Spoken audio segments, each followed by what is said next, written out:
welcome to the afternoon session of FAB-Racing here at Llandow. The second time that we've been here, and the lunch break's just finished. Plenty of action to come underway. There's 2 race 2s left and the whole of race 3s. So coming up for the start of our afternoon programme will be the senior mini moto class. It'll be the senior mini moto race 2, their first race of the day. They've had to wait till the afternoon, but I am sure it'll be worth the wait. My name is Lewis Ray, and alongside me this weekend is Ross McIntyre. Ross, how are you? Yeah, not bad, thank you. Yeah, been really good morning of racing, really good weekend of racing in general.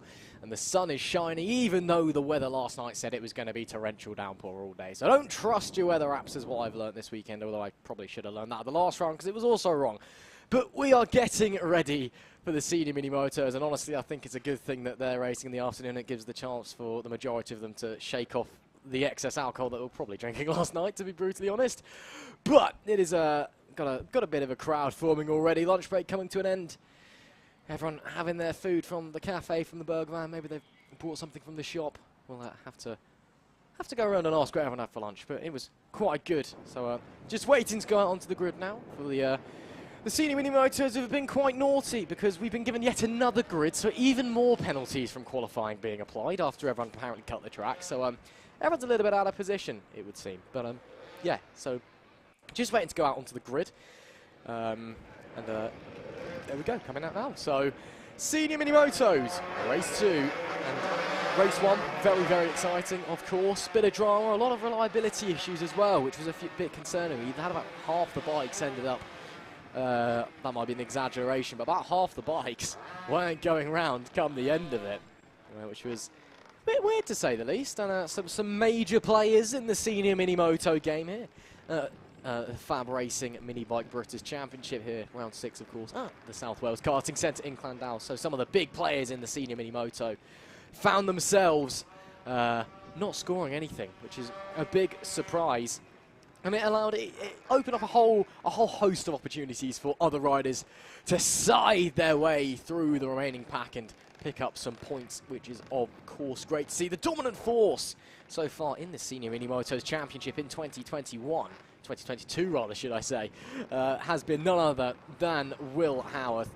He had a 94-point lead coming into this weekend, but he's just checking out his bike, I could see. You can see him in the centre, roughly, of your picture there, just having a look around and picking up where Bernie Hook left off last year. Of course, Mr. Senior Mini Moto himself in his final season, or full-time season, because he did actually come back for like 2 races at one point earlier in the year. One I wasn't there, which was really nice of him. So Will Howarth has been dominant, but of course, race 1 was pretty chaotic, pretty hectic, as all the senior mini moto races are. So we'll have to wait and see, Lewis, what's going to happen. Yeah, certainly. It looks like going onto the grid, our grid sheet here, people are already out of position. It looks like Matt Birkin, who we have starting in 5th position, is actually in 6th right now. So yeah, Matt Birkin and Chris Yeomans, I think, are just swapped, it looks like. Yeah, a bit of confusion on the grid, but it's going to be a cracking race. Perfect conditions, actually, for racing. Took quite a while for a lot of these guys to come onto the grid. It looks like further down the grid, there's already even more confusion going on with grid slots and people being in the wrong positions. But it looks like we're going to get underway on this one warm-up lap. It's going to be Josh Birkin starting in pole position alongside Craig Ashall. Holly Harris, British Talent Cup rider, will be starting in 3rd with Will Howarth, who's just won a Moto team race this morning, in 4th. Matt Birkin should be starting in 5th, and Chris Yeomans in 6th. Reece Gentry will be starting in 7th, with Nick Bennett in 8th. David Mayat in 9th. Callum White will be starting in 10th. Shannon King will be starting 12th. Lamar Morgan rounds out our top 12. Mark Payne will be starting 13th. Keaton Payne will be starting 14th. Ross Michael 15th. Alberto Venteo will be starting 16th. Robert Kitsley will be starting 17th. Rob Gentry 18th. And Duncan Diaper rounds out our 19 bike field that we have here in the senior mini moto class. It's a massive grid, and it's going to be great racing that we have here. A bit of confusion on the grid, but I'm sure that will not affect the racing that we're going to get. Yeah, my eyes, of course, on Matt Birkin, who very impressively had a face full of dirt before turn 1 yesterday. Ripped the visor off. He tried to go around again and then got told you've not got a visor on. Holly Harris as well, British Talent Cup rider, going off a P3 after all the penalties have been applied, which I believe is her best qualifying position this year.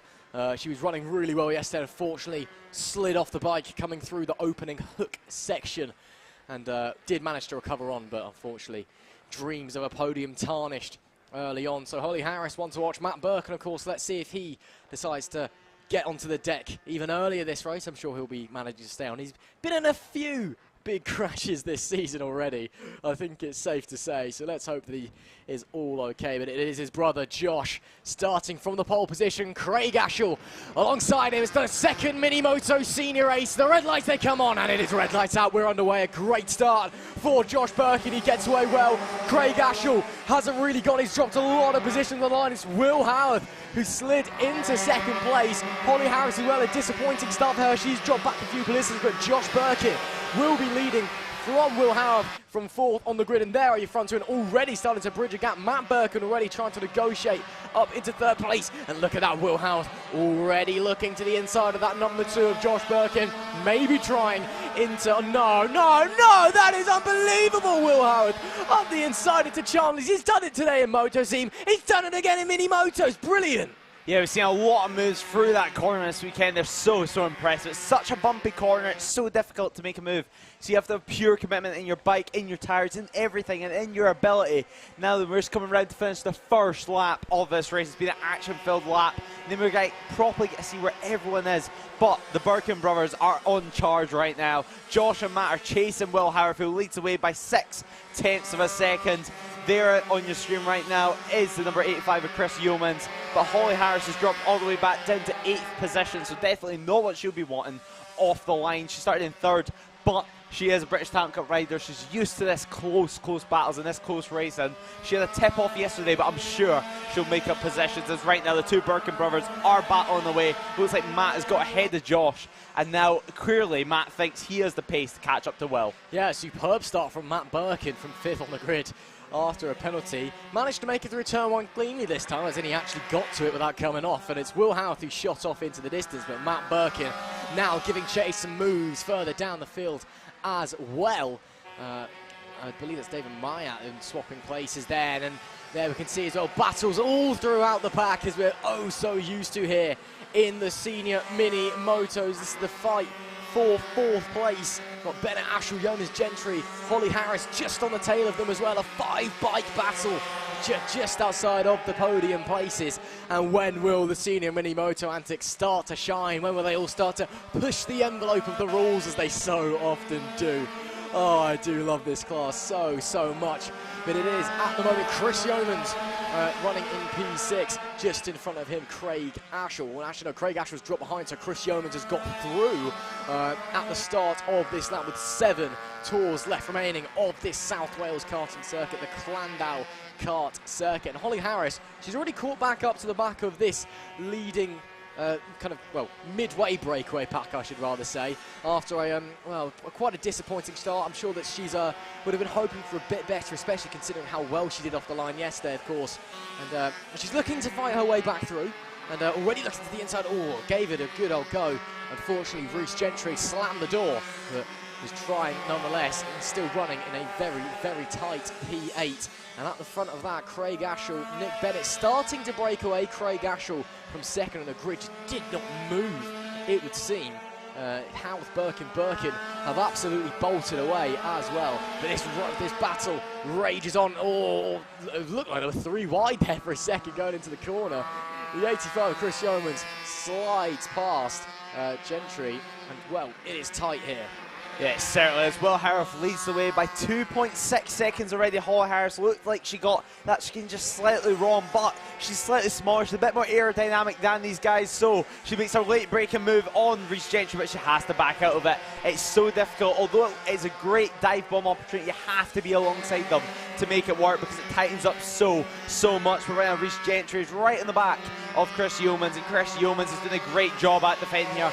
These riders on these small bikes are so tall, and they're so wide as riders that on these small kart circuits you really have to commit to make a move, as Reece Gentry is trying to find a gap in the road to go under. But this battle right now for that 6th position is really heating up, and as we see going around the outside is Reece Gentry on Chris Yeomans. He can't make it work around the outside of there, and no, Reece Gentry cannot make that work. This will be delight to Holly Harris, because Holly Harris will see this unfold and an opportunity to make up positions. But there's Nick Bennett going down the straight. Craig Ashall just in front of this this free bike battle for this position. But Holly Harris looking down the inside once again, shoots slightly better on the brakes as we come round the line to make it 4 laps to go. As Reece Gentry makes a move down the inside of Yeomans, but he cannot make it work as Holly Harris once again is just looking to pick up the pieces of this scrap. Very interesting. You've got the front 5 who've all kind of started to separate out a bit, which is quite unusual for a senior mini motor race. It's all down there. A rider coming out of the final hairpin. Not sure what's happened, but managed to get going once again. But yeah, the front 5 have all started to kind of separate out as again this battle rages on. Gentry looking to the inside, down at Chalmers, but Yeomans shuts the door. But you know, these 3 after the front 5, there's nothing between them, which is really quite interesting. You know, we're not used to seeing this. Usually we're just used to kind of big pack racing in the senior mini motors, but you can see that the gaps forming between the front runners, and then obviously you've got this 3-bike battle raging on as Holly Harris looks to the inside of Reece Gentry, gets through Reece Gentry. Very nice move by Holly Harris to move up into P7. Yeah, great move. You could just see her lining up for a couple of laps. She's looked so strong on the brakes going to the final corner, but Reece Gentry is not going down without a fight. You can just see number 100 building up, building through his momentum. A slight mistake there, maybe something to avoid Holly Harris, but up front, Will Howarth right now looks like he's actually got overtaken by Josh Birkin. So Josh Birkin now takes the lead of the race with just 3 laps to go. Once again, the senior mini moto class towards the end of the race really starts to heat up, really starts to just bunch up. And if these guys keep going, can this even let Matt Birkin into play? And we'll have a free bike battle for the lead. But a battle further down as the leaders head now towards back markers. This is where it really starts getting interesting. It's just 2 laps to go this time around at the line. It's Josh Birkins who leads from Will Howarth. Yeah, super charge from Josh Birkin. I mean, the Birkin, I don't know what's happened with Matt. They're just swapping places, and suddenly Josh is back in the lead again with 2 to go, of course, going from the pole position. But Will Howarth is not going to take it over. And I was, oh my word, did they just touch, or was that me? That was definitely a touch. Somehow, they are both still on the bike. I'm not too sure what's happened. Oh dear. A big crash. Red flag coming onto the back straight. That is a big accident. Oh dear. Hopefully everybody is okay. Not quite sure who it is. But, well, as we come under the red flag, a very interesting race was unfolding. The Birkins all swapping places and Will Howarth getting involved with, and then that huge 3-bike battle. Very interesting. Yeah, it really was. And yeah, it was a great battle. It looked like actually Josh Birkins just lost that front tyre and then ran slightly wide into Will Howarth, which really meant that they made contact and it slowed them both up. If that kept going, I really did think Matt Birkin probably would have got back into it. Now you can just see the riders discussing what the race was like, what's happened, everything, and yeah, it looks. Yeah, now we're just talking away, chatting about what's happened. It's very hot conditions for these riders, sitting here in their levers right now, and just yeah, maybe just taking a breather, having to relax after what's happened, and it's very warm. Here at Llandow. We've got lucky with the weather because it was meant to rain this weekend, and we spoke about it quite a lot in the morning and yesterday, to be honest, because it's such a shock that it's actually sunny here. We've been quite lucky. It's the same thing as Wilton. I was sat there on the Saturday at Wilton going, oh, it's going to rain all day long, and it didn't. And now, well, at least there was a little bit of rain at Wilton, and well, now it's just completely sunny. So very interesting to see the weather, and while the heat is rising, so is the tension as we wait for this red flag period to come to an end. And that was a very tight battle, especially that fight for 5th place between Ashel Harris and Yeomans. Titanic battle. And although the front 5 had split up, which is very strange, as we see a crowd watching along. It's very strange. I don't think I've ever seen that in a senior mini motor race before, where the front 5 have all kind of spread apart and kind of moved along. It was very strange. Yeah, it's not what we're used to in the senior mini moto class, especially over the past couple of rounds. And if we look back to last round, obviously, well, going into this round, where Matt Birkin was leading his brother Josh. Well, Will Howarth was leading over Matt Birkin by 94 points, with Josh Birkin's missing round 5 of the championship. Because if we look back to the monumental crash that he had on the start-finish straight, that was a big one. Yeah, it ripped a chunk of muscle, not just skin, out of his arm. Basically, when he went down after the bike shot about 20 feet up in the air. His leather's shifted in it. Yeah, quite a big impact. But he's back in it now, and you know, back in the fight, which is great to hear because of course he's in that championship fight once again. Well, both the Birkins are. It is Will Howarth who leads the way coming into this weekend with a 94 points to the good over Matt Birkin. He's got 349. Of course, that's obviously changed after round 1, but we'll have to get that confirmed. And he swept 2 of the weekends as well, round 2 and round 3, taking all 3 victories. But Matt Birkin second, Josh Birkin third as well. Craig Ashall not far behind them, and Nick Bennett as well in that in the fight still, just about. Even though we're getting into the crunch time in the season, round 6 of 8, of course, here. The second time we're visiting Llandow, the South Wales Karting Centre here for the FAB-Racing Mini Bike British Championships.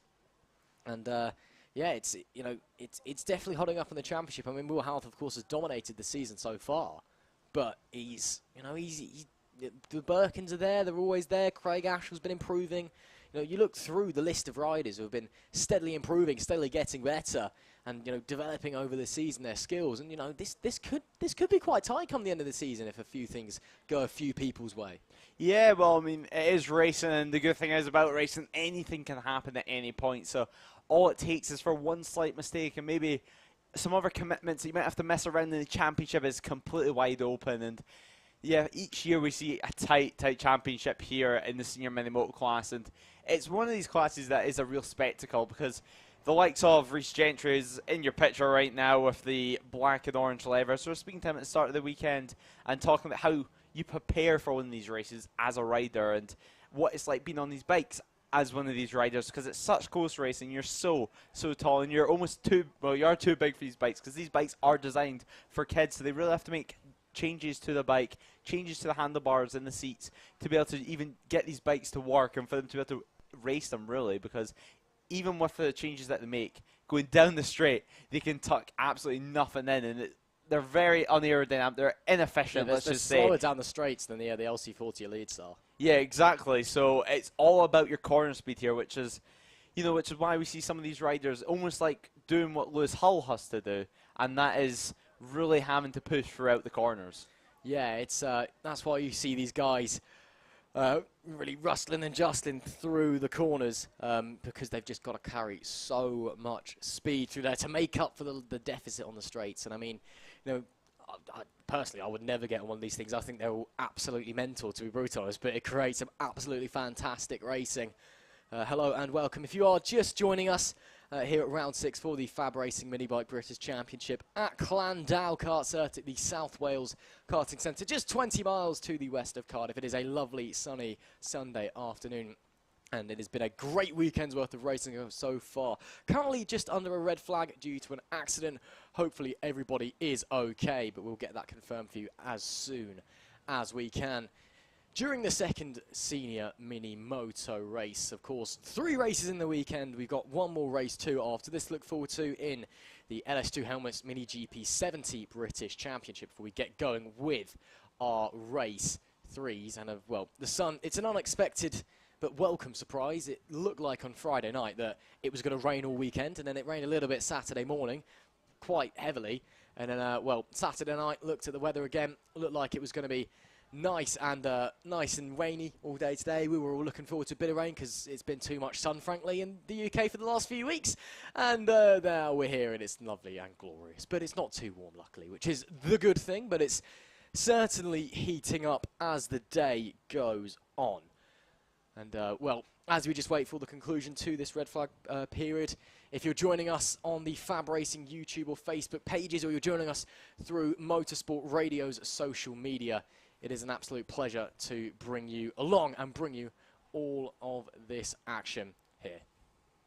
Yeah, so yeah, we're just waiting for this red flag period to finish, and then we can hopefully get underway for the rest of the race 3s, because obviously this is the last races for these guys. Well, we have one more race 2 to do after this, but we can report Shannon King is up on her feet, which is a great sign.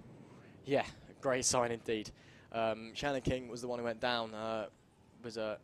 Yeah, it's great to see that Shannon is up on her feet and doing well. And hopefully that means we can get going pretty soon. Obviously, all the best to Shannon. Hopefully she is all okay. But, yeah, pretty horrible accident. But great to see her up on her feet. That is absolutely brilliant. And that means that the race should be restarted pretty soon. But we'll keep you updated with what we're being told in our ears. And we'll have to wait and see. Yeah, we'll have to wait and see what is going to happen with this restart of the race. And just while we're finishing up with this red flag period, joining me in the commentary box is Philip Sorowiak. Philip, how are you? I'm alright, yeah. Just enjoying a little ice cream now while I'm waiting for the race to continue, I guess. Yeah, it's pretty warm out here at Llandow. How has it been on the bike at such hot conditions? It's not that bad. I mean, I'm kind of used to it now because Thruxton it was a lot warmer, and so now it feels cool for me. It's not that bad. It's perfect weather for riding, in my opinion. And you've been racing at Stream 200s for most of the year. Whenever you've been here at FAB, you missed, I believe, 1 or 2 rounds due to some other commitments. So how have you found racing in the extreme class? Yeah, it's been really fun having some nice battles with Evan Belford and even Bailey at Ello Park and Sullivan Mountsey. So it's really nice, it's competitive, and it's been a lot of fun as well. Yeah, you can just see a couple of the riders going back to the holding area, and the race has been called. And Will Howarth will take the race win as it has been brought back a lap due to the red flag. But it was a great race, and it's great seeing these riders having so much commitment, such small bikes, but it's great having you up here, Philip, and it's beautiful conditions for racing, as you've already mentioned. And Philip, you've been racing the Talent Cup this year. Who have you found to be the hardest competitor? I mean, I'm not really sure. I'm moving a lot through the pack, so there's some races where I'm 17th, some races where I'm fighting for 15th. So it's been a bit, I don't really have like a main rival, but I'm just fighting with whoever's kind of like similar pace to me. And we had Evan Belford up here earlier on, and I'm going to ask him the same question as you. What's your favourite track that you've raced on so far this year? Because you've raced on quite a lot of tracks, you know, from Knockhill to the Silverstone Grand Prix circuit. I liked Silverstone a lot. I really like Alton Park, even though it's not really liked, I don't think, by many people, but because it's so technical, it suits me. I really like technical tracks. And Silverstone just because, I don't know, I just like it. It's kind of a body position track, so it's really fun there. I do like Knockhill as well. It has a bit of a up and down. Yeah, those are probably my favourite tracks. And racing in the Talent Cup this year, what has been the thing you've learnt the most from that series and from the step up?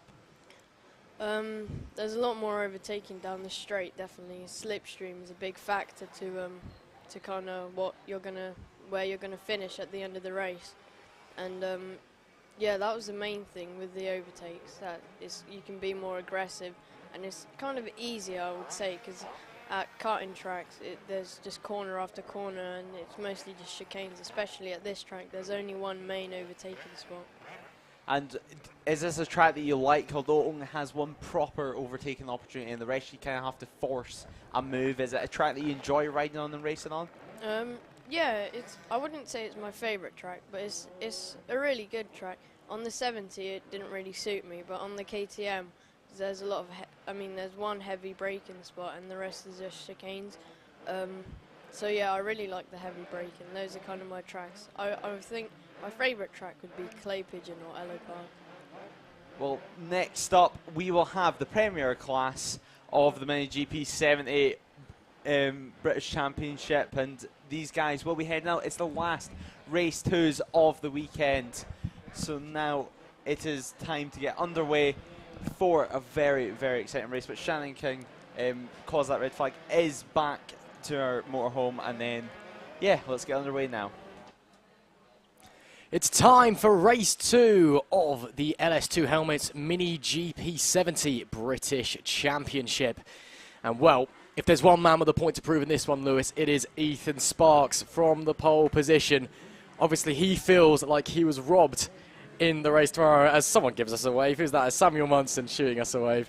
We've been in the commentary box trying to wave at the riders on the grid because we can see it perfectly.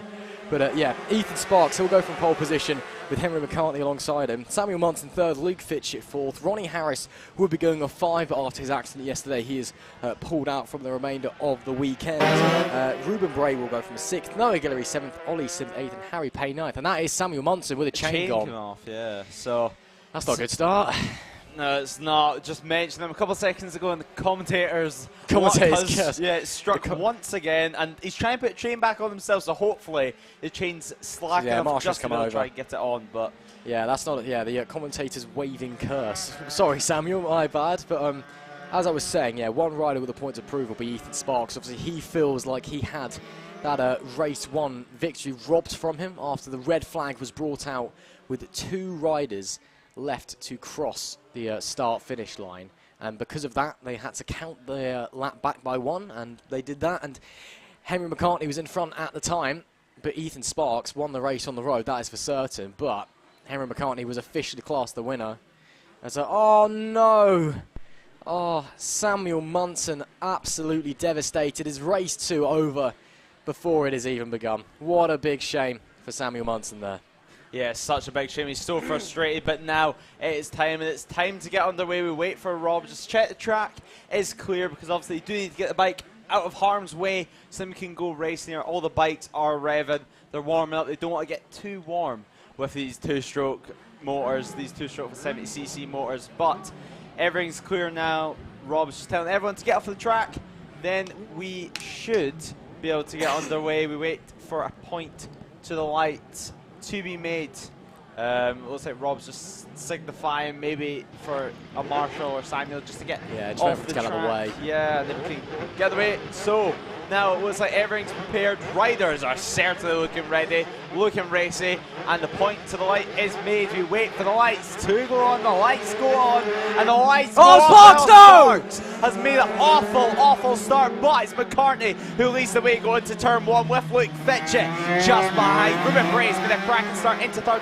Sparks already back up to 4th, ahead of Ollie Sims straight away, but Henry McCartney leads the way from Luke Fitchett. Luke Fitchett been looking so strong in the Mini GP 50s, and now in the 70s. Can he get that race win? He was 3rd place yesterday. He was near that front 2 of Sparks and McCartney. Can he transform it into 1 better today, or even 2 better today? But now all eyes are on what can Ethan Sparks do to recover this race. Well, he's already back up to 3rd, but it just didn't go off the line at all, and then he popped a wheelie when it did finally get moving. Already up to 3rd, but now in front of him, he's got the defensive mastermind. It is Luke Flatcap Fitchett, and McCartney will be sitting there praying that Luke does what he does best and keeps Ethan Sparks behind him. Of course, McCartney, the winner of race 1 on the countback with the red flag. Sparks, he's going to be riding angry, surely. I mean, he's a very cool, calm, collected customer, but having that race 1 robbed from him as he felt he did, and then after that, he's going to have a bit of fury under the helmet, I'm sure. And Luke Fitchett, he wants him to be his next victim. But Fitchett, oh no, Fitchett runs wide, and that opens the door maybe into Chandler's. No, Fitchett shuts it firmly in the 62's face. And while this is happening, Henry McCartney will be doing his absolute utmost to bolt off into the distance. We've seen, though, Lewis, coming down into the hairpin from the back straight. Ethan Sparks on the brakes, second to none. Yeah, he certainly is, and there is an example of that. Ethan Sparks now on the brakes, runs slightly wide on the exit, but manages to get hooked up into the power band, and on he goes, 2nd place. It's so hard to get past Luke Fitchett, but this may just be one of these rides that shows how you win championships. It's using your head, not getting too concerned and not getting too flustered. Now Ethan Sparks is putting in the laps, being aggressive, but using his head at the same time, not doing anything stupid, not doing anything silly, only doing moves that he knows can be made 100%. So now Ethan Sparks chasing Henry McCartney and really having to put the power down with 11 laps to go in the 2nd race of the Mini GP 70s. Oh, the reigning champion, the championship leader, back up into 2nd already.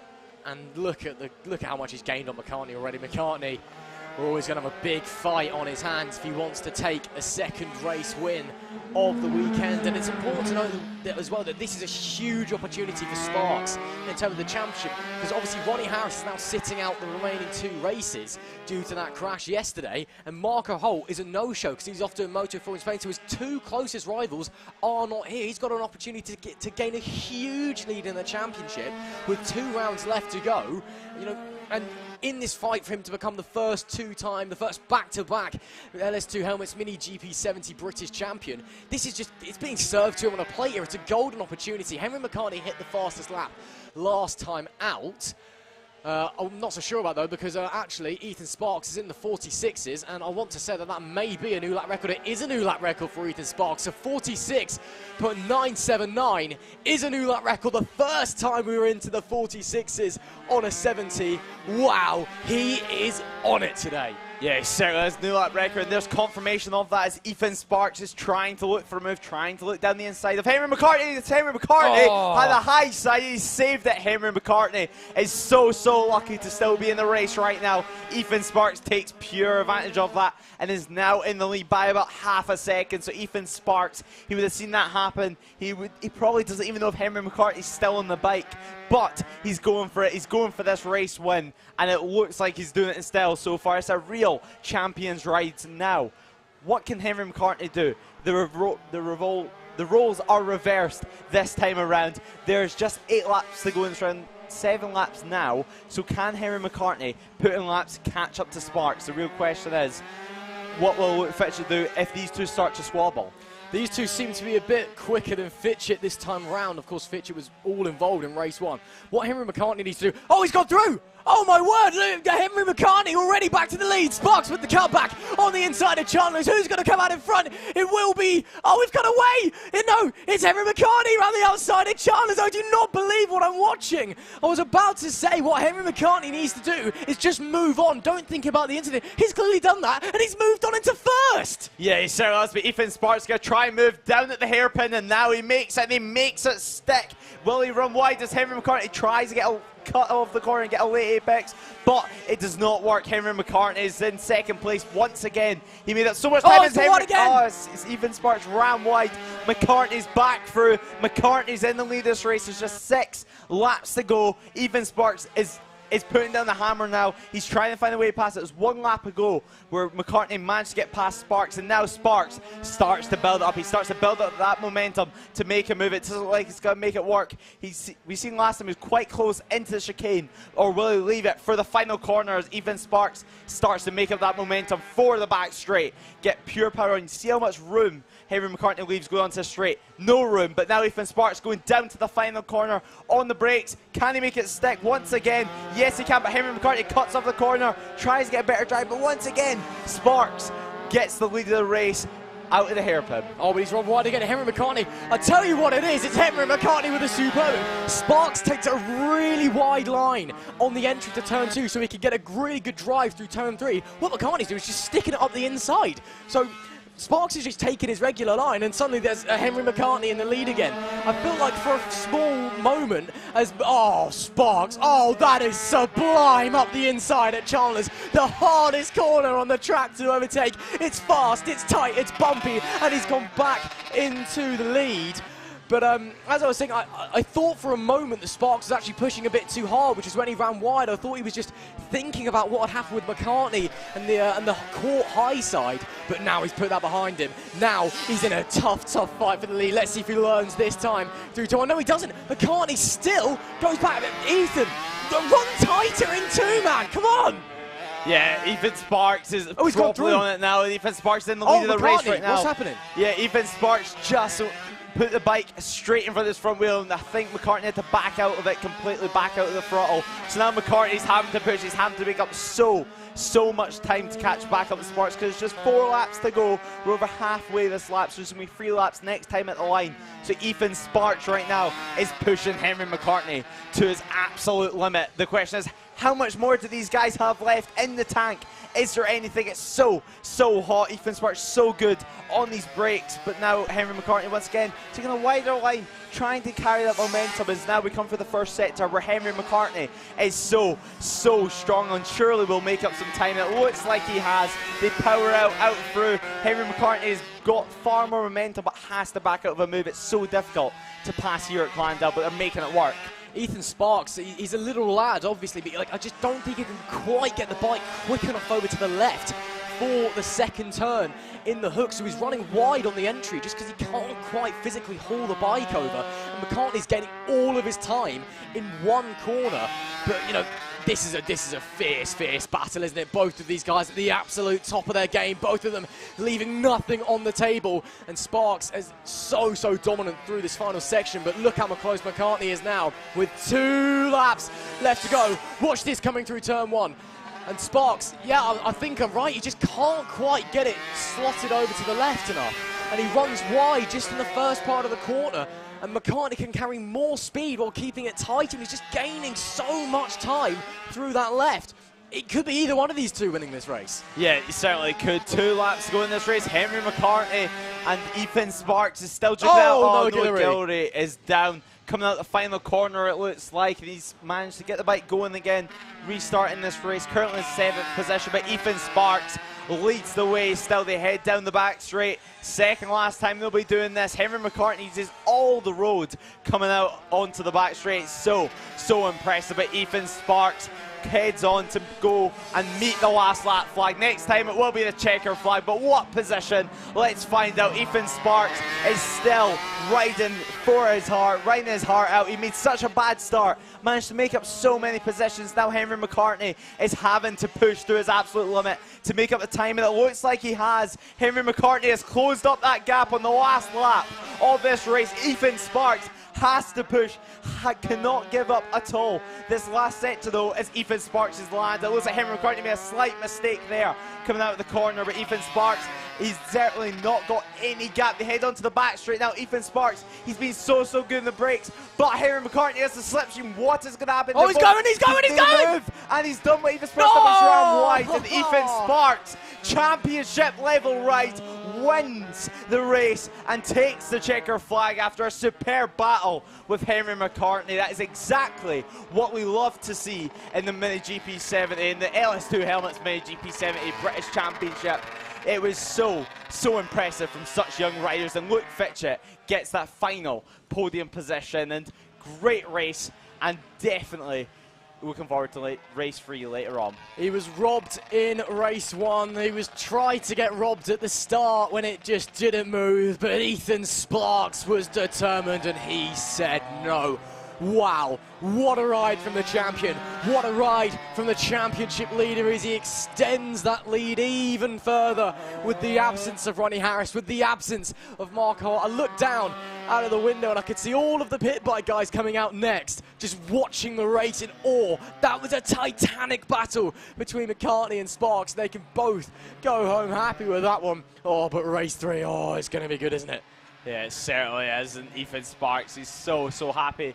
He almost looks like he's very tired after that one, but Ethan Sparks happy. Won the championship last year, obviously crowned at this circuit at Llandow. It's the final round of the championship, and Ethan Sparks, number 62, on the Vision Track bike, just so happy. You can see he's almost in disbelief about that battle, but Ethan Sparks takes the race win by 0.5 of a second after McCartney running wide at the final corner. Luke Fitchett gets that final podium position. Ruben Bray comes home in 4th, Ollie Sims 5th, Harry Payne 6th, and Noah Gilray 7th. And of course, there was a DNF that race, well, a DNS, I guess you could really say. Samuel Munson, DNS, and due to his chain coming off, but he will be out in our next race.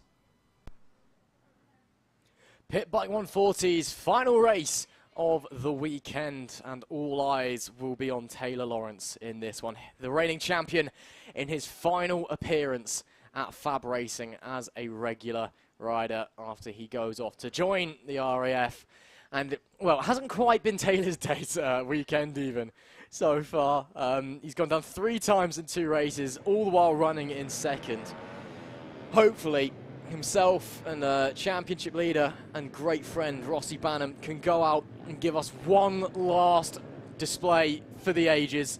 So many times did they have strong battles last year, so many times this time did they have strong battles, and oh boy, Rossi going off pole, Taylor going off third for the final time, and all eyes will be on the man in green, the reigning champion in the pit bike 140s. An end of an era, so to speak. It's Rossi Banham who goes from the pole position with Lucas Brown going off of alongside him. Taylor Lawrence will start third in his final FAB-Racing race. Reese Peacock goes from P4 with Samuel Munson and Liam Wood close behind.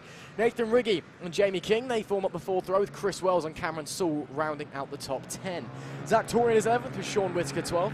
Elliot Crosby is 13th with Champley Whiting in P14. They're followed by Simon Gates and Thomas Dudson in 16th. Then Johnny Brook, Powell Nozel, Keaton Payne, P19. Lewis, we've had a couple of absolutely spectacular pit bike races here. They always deliver anywhere. They always deliver, especially at Llandow. And, well, let's hope it's a special one to send off Taylor.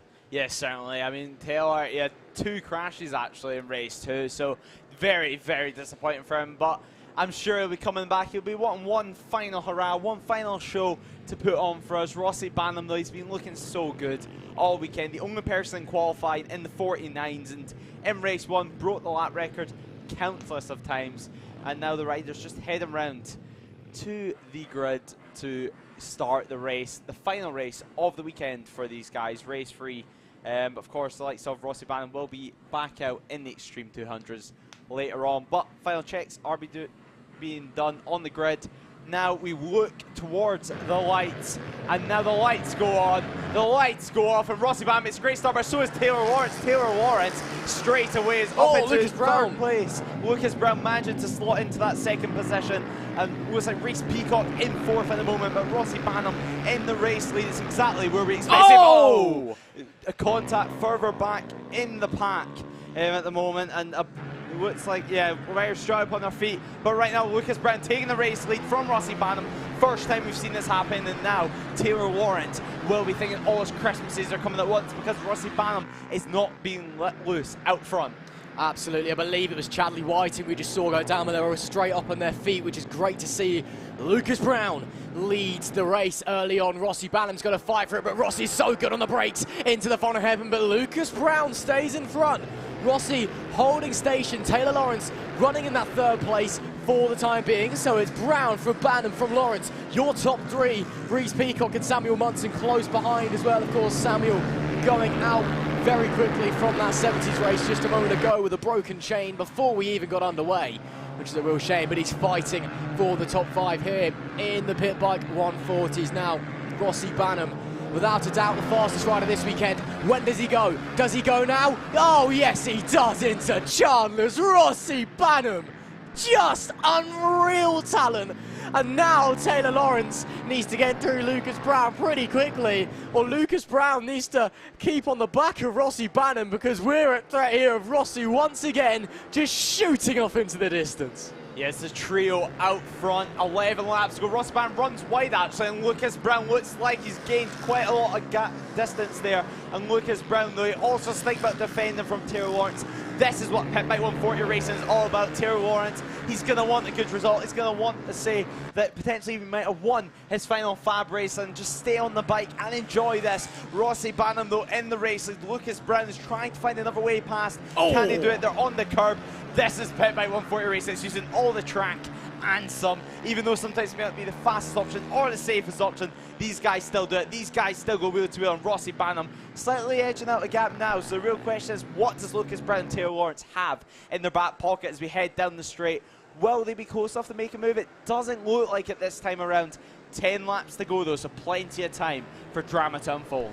Yeah, they're not close enough to move, as Rossi once again struggling out of that final hairpin, but the main point is that they're together in this battle, so they're still sticking with each other as Lucas Brown tries to get back into the lead. This is the best run Lucas Brown has had all weekend. Struggled in race 1, struggled in race 2, but now he's in the fight and in the hunt on the tail of Rossi Banham, who doesn't seem to be quite gelling with the track and with the bike as much as he has in the first 2 races. Lap times are still coming in. A 49.3 his fastest lap last time out, but that's the same time as Lucas Brown and roughly the same time as Taylor Lawrence. So those three running very, very similar lap times and sticking very, very close together. They've pulled away from Samuel Munson and Reece Peacock. You can just see there in the background. It's still Banham from Brown from Lawrence. No moves made yet.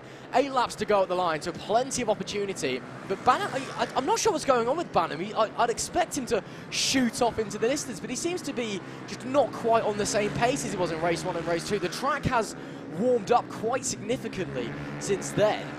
So maybe just the conditions, maybe the bike's just not quite the same as it was, or maybe Brown and Lawrence have just finally, something's clicked, because they're all over the back of him. As there we see, Munson's got through Reece Peacock, but Reece Peacock on the 29 trying to fight to the inside. On the run into Chandler's, can Reece Peacock make it work? No.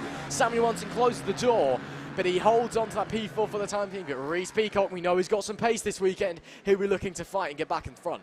Yeah, so will be Rossi Banham now completely tucked in. Will he get this final corner right this time round? Backs it in like usual and gets it pretty well actually that time round at the final corner. But Lucas Brown still gaining a tiny bit of time. 7 laps to go in this race. All these guys up front at the moment, the top 3, are all under the pole position that we got this weekend. But there's Samuel Munson having the battle further back with Reece Peacock for that 4th position. Obviously, Samuel Munson, busy weekend, 2 races in a row. It's almost the last thing you want. But luckily, well, luckily but unluckily, he didn't start the last race, so quite a lot of time to get ready for this Pit Bike 140 race, and he will be racing with pure aggression after having such a disappointing run in the 70s. Yeah, didn't even make it, didn't even make it to the formation lap before his chain had come off after a strong qualifying as well, which is a big shame for Samuel Munson, but he's putting on a good show here. But this battle with Reece Peacock far from over as Peacock looks the inside into the final corner, gets on the brakes and gets through further back as well, fighting with Wood, King and Wells as they all head through. And actually, Jamie King managing to get past Liam Wood. So Jamie King back up into 6th place on his new bike this weekend after parting ways with Moto. So looking for a change in fortune, and moving forward is the only way that that fortune is going to change. So great stuff from Jamie King in his old racing suit as well. So any classic Fab fans maybe having a bit of a throwback to a few years ago with Mr. Pit Bike Sonic, the 76, the 3-time Pit Bike 140 champion. And who is that moving through there? That's Nathan Riggy, I believe, going through. Oh no, it's Chris Wells, apologies, going through on Liam Wood. So there we go, Chris Wells makes his way through. Quite a charming photo that, but let me assure you, out on track, he'll leave you for nothing. And, well, it is looking very, very tight up there. And, well, up the front, Lucas Brown appears to have got through Rossi Banham as we change back here in this fight with 5 laps left to go. Wells moves through on Jamie King. So changes at the front, and there you go, Rossi Banham is back through, but they're really, really close now. Yeah, so almost all on the curb there, but Rossi Banham in the race with him really having just to use his head now. 5 laps to go, you cannot stop because these guys behind him, Lucas Brown and Taylor Lawrence, are so fast, and Taylor Lawrence back markers hasn't even shown his hand yet, but yeah, back markers are now starting to come into play. Luckily, they're going to get past one of them before the hairpin. Real question is, can they get through them before they get to the apex corner? Yes. Right, yes, they will. It's on straight, but where will they get to him? Will it be mid-corner, because that is the worst place to get in. Rossi Banham almost makes contact, actually, with the back marker there, and Lucas Brown will be watching again. this. There goes Lucas Brown taking advantage. They're both sides, they're sandwiching them with the back marker, and now it's Lucas Brown who takes the race lead from Rossi Banham and Taylor Lawrence. Taylor Lawrence just sitting there, watching, learning. 4 laps to go. He's just waiting for his moment to pounce. I can almost guarantee it. Rossi Banham 2nd place right now. They're taking a slightly different line there, slightly wider. He's riding a bit more free now, a bit less pressure, and he's just full attack mode. They come round towards the back straight now, towards the hairpin. We've seen how great Rossi Banham is on the brakes. He backs in every single time, but it looks like Lucas Brown has a bit more corner speed. Rossi Banham dives down the inside, back brake on full lock as Lucas Brown gets forced to go wide. That was Taylor Lawrence through. Yeah, I mean, these guys, they may seem like the fiercest of rivals on track. Oh my word, Lucas Brown fully committed, cutting across Taylor Lawrence. They may seem like the fiercest the rivals on track, but I can guarantee you they will all have huge smiles on under their helmets, the firmest of friends off of it. And Rossi Banham, the junior super stock rider, the vice champion of 2021, the championship leader of 2022, leads Lucas Brown, who leads Taylor Lawrence with 2.5 laps to go, and they are neck and neck. It is anybody's race here at the South Wales Karting Centre, the Llandow Kart Circuit. And we've seen time and time again this season, back markers coming into it. We saw it at the very first race of the Pit Bike 140s, and back markers cause havoc. No blue flags in FAB-Racing. You've just got to negotiate them on your own, and it can completely flip a race on its head. 2 laps to go. Yep, Chad the White in there just getting out of the way for these guys, using his head, looking behind them, noticing that they are there. But Taylor Lawrence now has got a slight gap back to Lucas Brown. So Lucas Brown has just edged that forward, and Rossi Banham in that race lead. And he's looked so good at the final corner, using all his back brake almost. Looks like it's full lock going into there, back in the end, which really means that mid corner speed is not there, because he's really just aiming to get that bike turn, which means coming out of this final corner, he's taking a much tighter exit compared to Lucas Brown. So Lucas Brown being able to take a bit more mid corner speed as he's just letting off that front brake and just carrying it through, while Rossi Banham, much like a 600 style, uses the back brake and just backs it in like so right there. But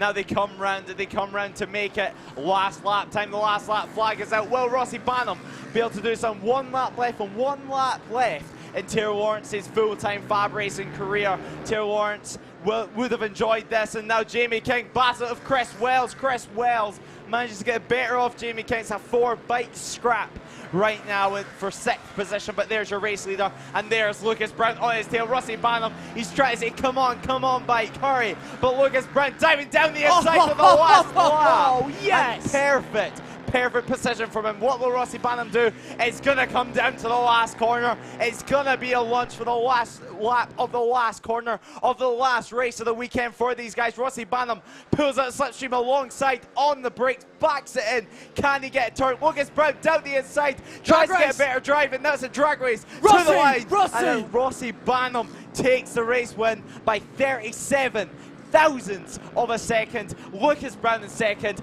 and Taylor Lawrence finishes his final race in 3rd.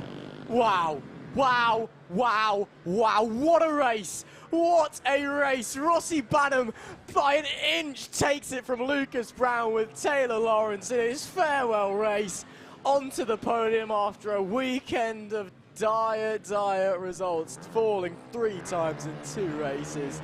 Lucas Brown, what a performance from him, but it will be Rossi Banham at the absolute death.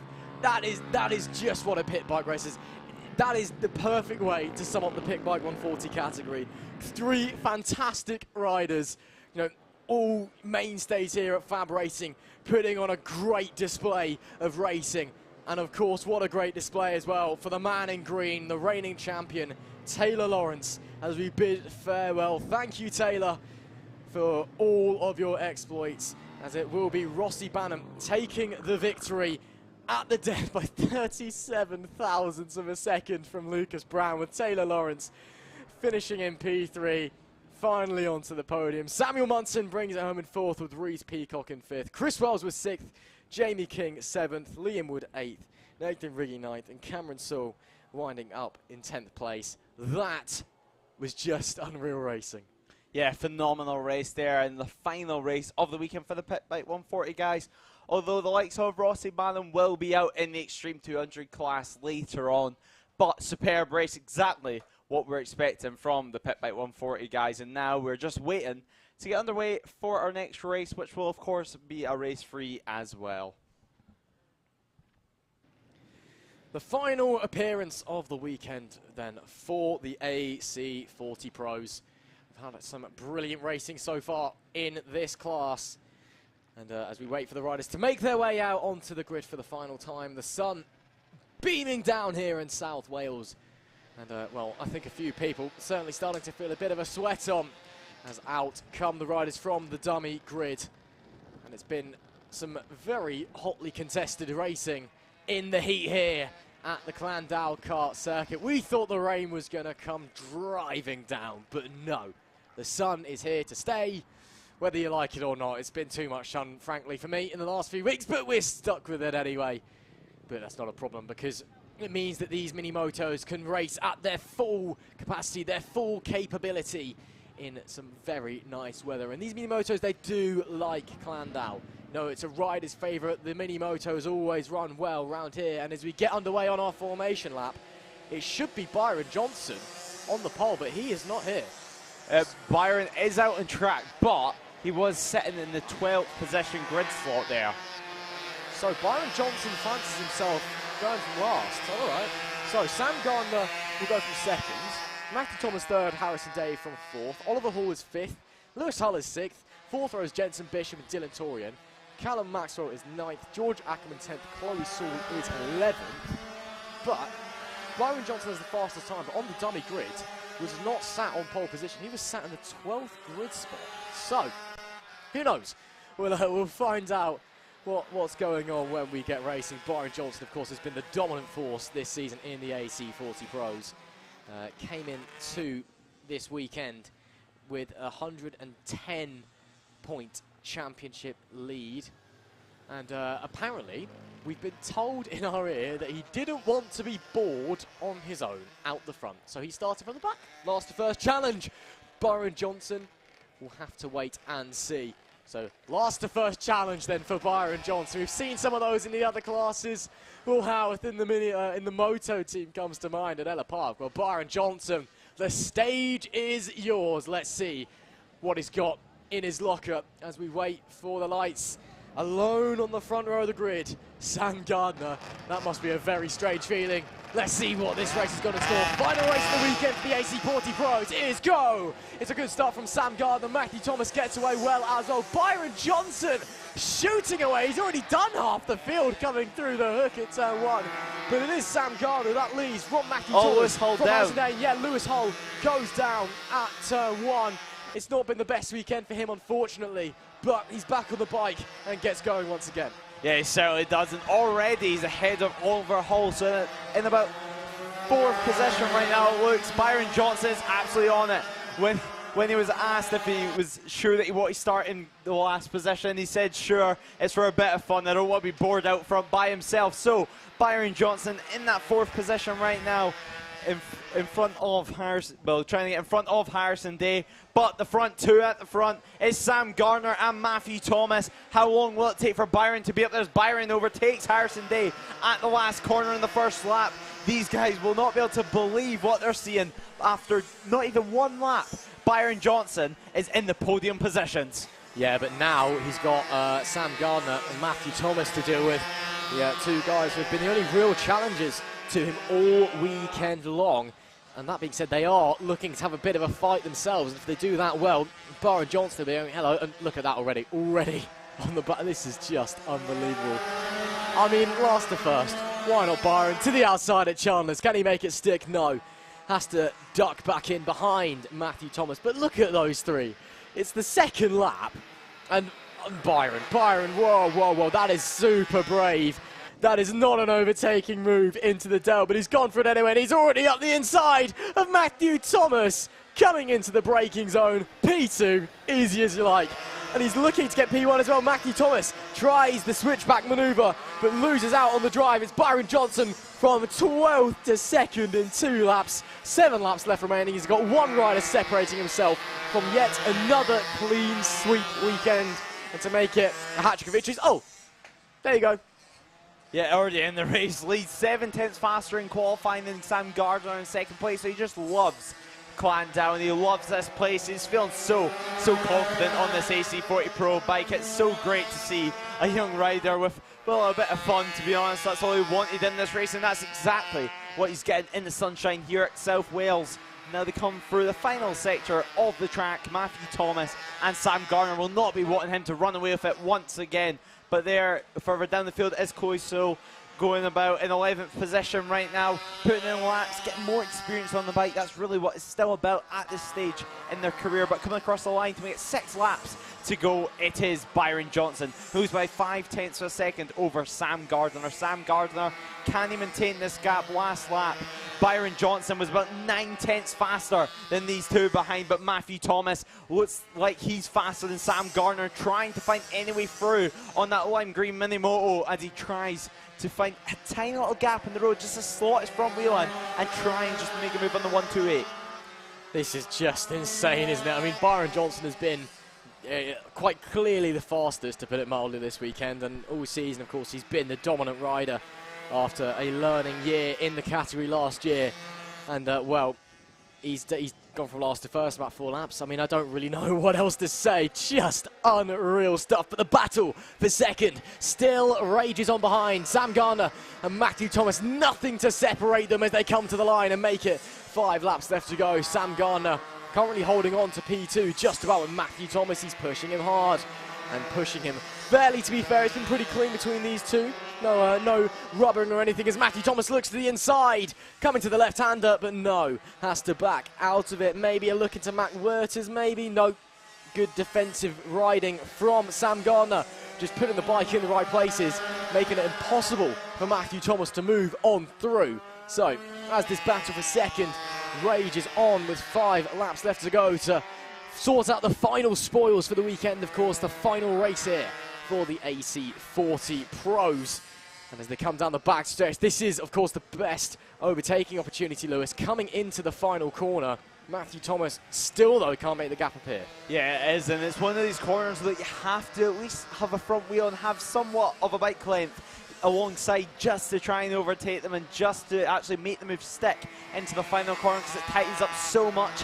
And at the final corner, mid-corner, 2 lines can cross into one. And it's so tricky not to make contact, but Sam Gardner has managed to keep defending and showing his pure class at such a young age against Matthew Thomas. Both of these guys, all this grid actually is still so young and so early in their racing careers that doing things like Byron's doing right now, it's so impressive to see. It's a 1.2 second lead already, and his last lap was around 2/10 faster than Sam Gardner, so now he's just using his head and maintaining it. Yeah, it's, well, clever riding, smart riding, sensible riding from the pair of them, to be fair. They're looking very, very similar on pace. If anything, Matthew Thomas seems to have a slight advantage, but it's one thing to ride at the same pace, it's another thing to overtake, and it's another thing to run wide for Sam Gardner. But he just about gets the drive out of the corner. That could have been the move for second place for Matthew Thomas, but it wasn't meant to be this time. But he's still pushing, still trying to make that gap appear, still desperately holding on, but he's still looking fast as well. But it is, as we look further back in the field as well, some more battles between some of the riders as they go on through. I believe that's George Ackerman and Chloe Saul fighting there.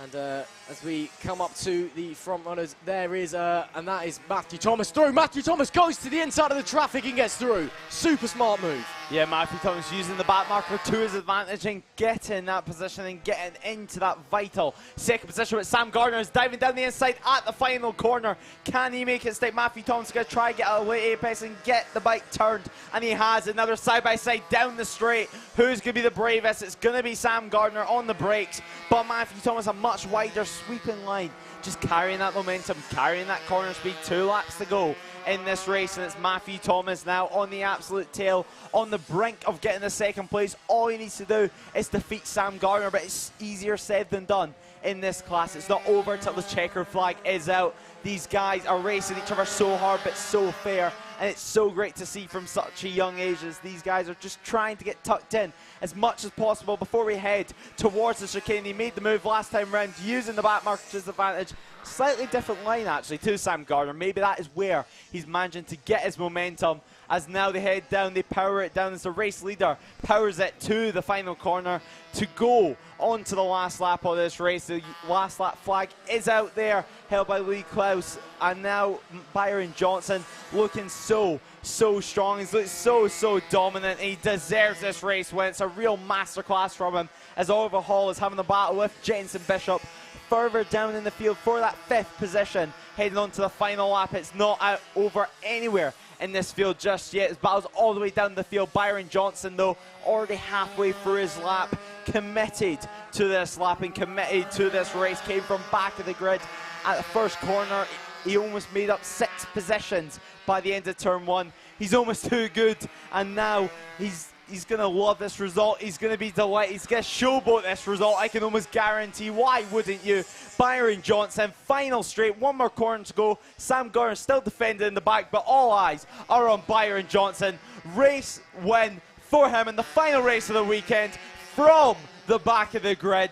And now it was like Sam Gardner has managed to keep on to that second position from Matthew Thomas, but Byron Johnson winning from back of the grid with Sam Gardner and Matthew Thomas joining them on the podium. Well, 2's a company, 3's a crowd, and what a way to take the clean sweep than other from Elasta. First challenge from Byron Johnson, just untouchable this weekend. Gives a wave to the fans, and in my opinion, he has all right to do so. No one has even come close to that young man out there in the AC40 Pros, as Byron Johnson takes an absolutely dominant win from the back of the grid with 4 seconds to the good from Sam Gardner in second, who just pips Matthew Thomas in third. Harrison Day managed to hold on to fourth, with Oliver Hall working his way into 5th place, and it's Jensen Bishop in 6th. Lewis Hull managed to get back up to 7th after that early fall, with Dylan Torre in 8th, George Ackerman 9th, and Callum Maxwell rounding out the top 10. That is it for your AC40 Pros action. Of course, only 3 races in a weekend, unfortunately, and all 3 are done for these guys. But do not be afraid. We'll be back soon, of course, in a few weeks' time. Weekend of 17th, 18th September, heading up north, heading to Rara. Lewis is very excited because he only has to make like a 3-hour journey for it instead of several days. But yeah, going to Rara, and of course these guys will all be there. But unfortunately, that is it for the AC40 Pros. It brings an end to their weekend, but wow, what a weekend of racing it's been for them. Yeah, it certainly has. Great weekend of racing and great close racing and great performance from Byron Johnson. And there is a plane from the local airfield. As you mentioned, Ross, it was an RAF base, and now there's still an airport close by. There's still planes flying in there on this wonderful sunny day. Yeah, we one of our cameramen set a challenge as well to find a plane. So there we go. Planes everywhere, bikes everywhere. Fantastic racing. And next up, we will have the final race of the weekend for the Extreme 200 class. It's race free. It's the Sunday afternoon race. These guys, it was a great race, 1 and 2 from them.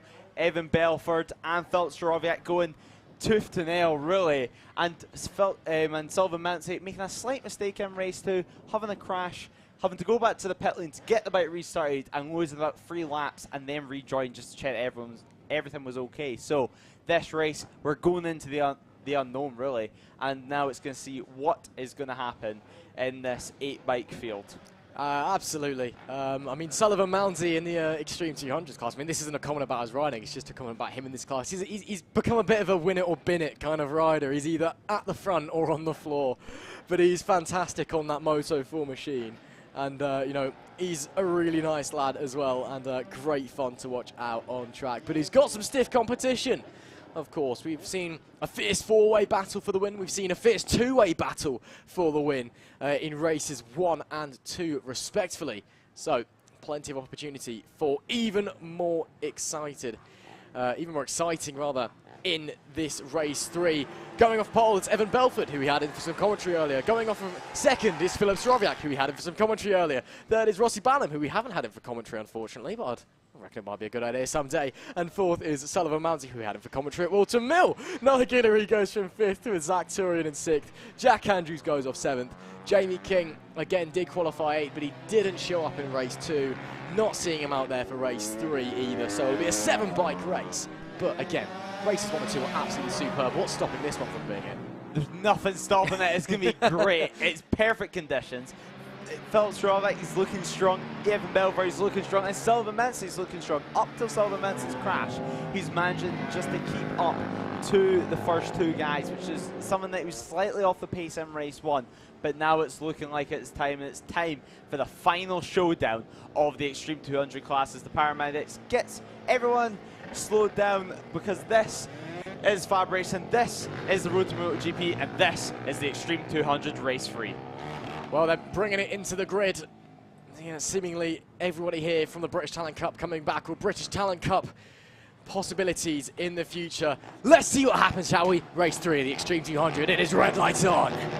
Lights out, we're underway. It's a great start from Evan Belford. Sullivan Mounty gets away strong as well. Filip Sorowiak doesn't sweep into the lead this time, so Evan Belford, for the first time this weekend, leads through turn 1 from the pole position, but a great start from Sullivan Mounty, sliding in front of Rossi Banham into P3. Filip Sorowiak, though, still challenging Belford. Now Sullivan Mounty trying to challenge Sorowiak as they head through Matt Werters, and Rossi Banham still there lurking in the background. This British Talent Cup trio of spectacular riders all out there. They're at the Moto GP a few weeks ago, of course, on the Silverstone Grand Prix circuit, giving it large. Now they're back here at Llandow at FAB-Racing and putting on a display for us all. Evan Belford leads. Evan Belford leads the way, you're right, and now he's in the doctor's dangle into the final corner. Filip Sorowiak closely following, and now Sullivan Mounty in that third position, not too far back of these top 2 riders. So now he's in biting distance. He's able to be there if any of them make any mistakes or start just to fight or start to squabble and start to lose time with each other. Lower down the field, we do have Noah Gilroy making up some positions on Zach Turin at the moment. Noah Gilroy using his mini GP metric at 70 bike, as Sullivan Mounty looking like he's actually gaining some time on Filip Sorowiak, or is that just Evan Belford edging out the gap and edging out a lead?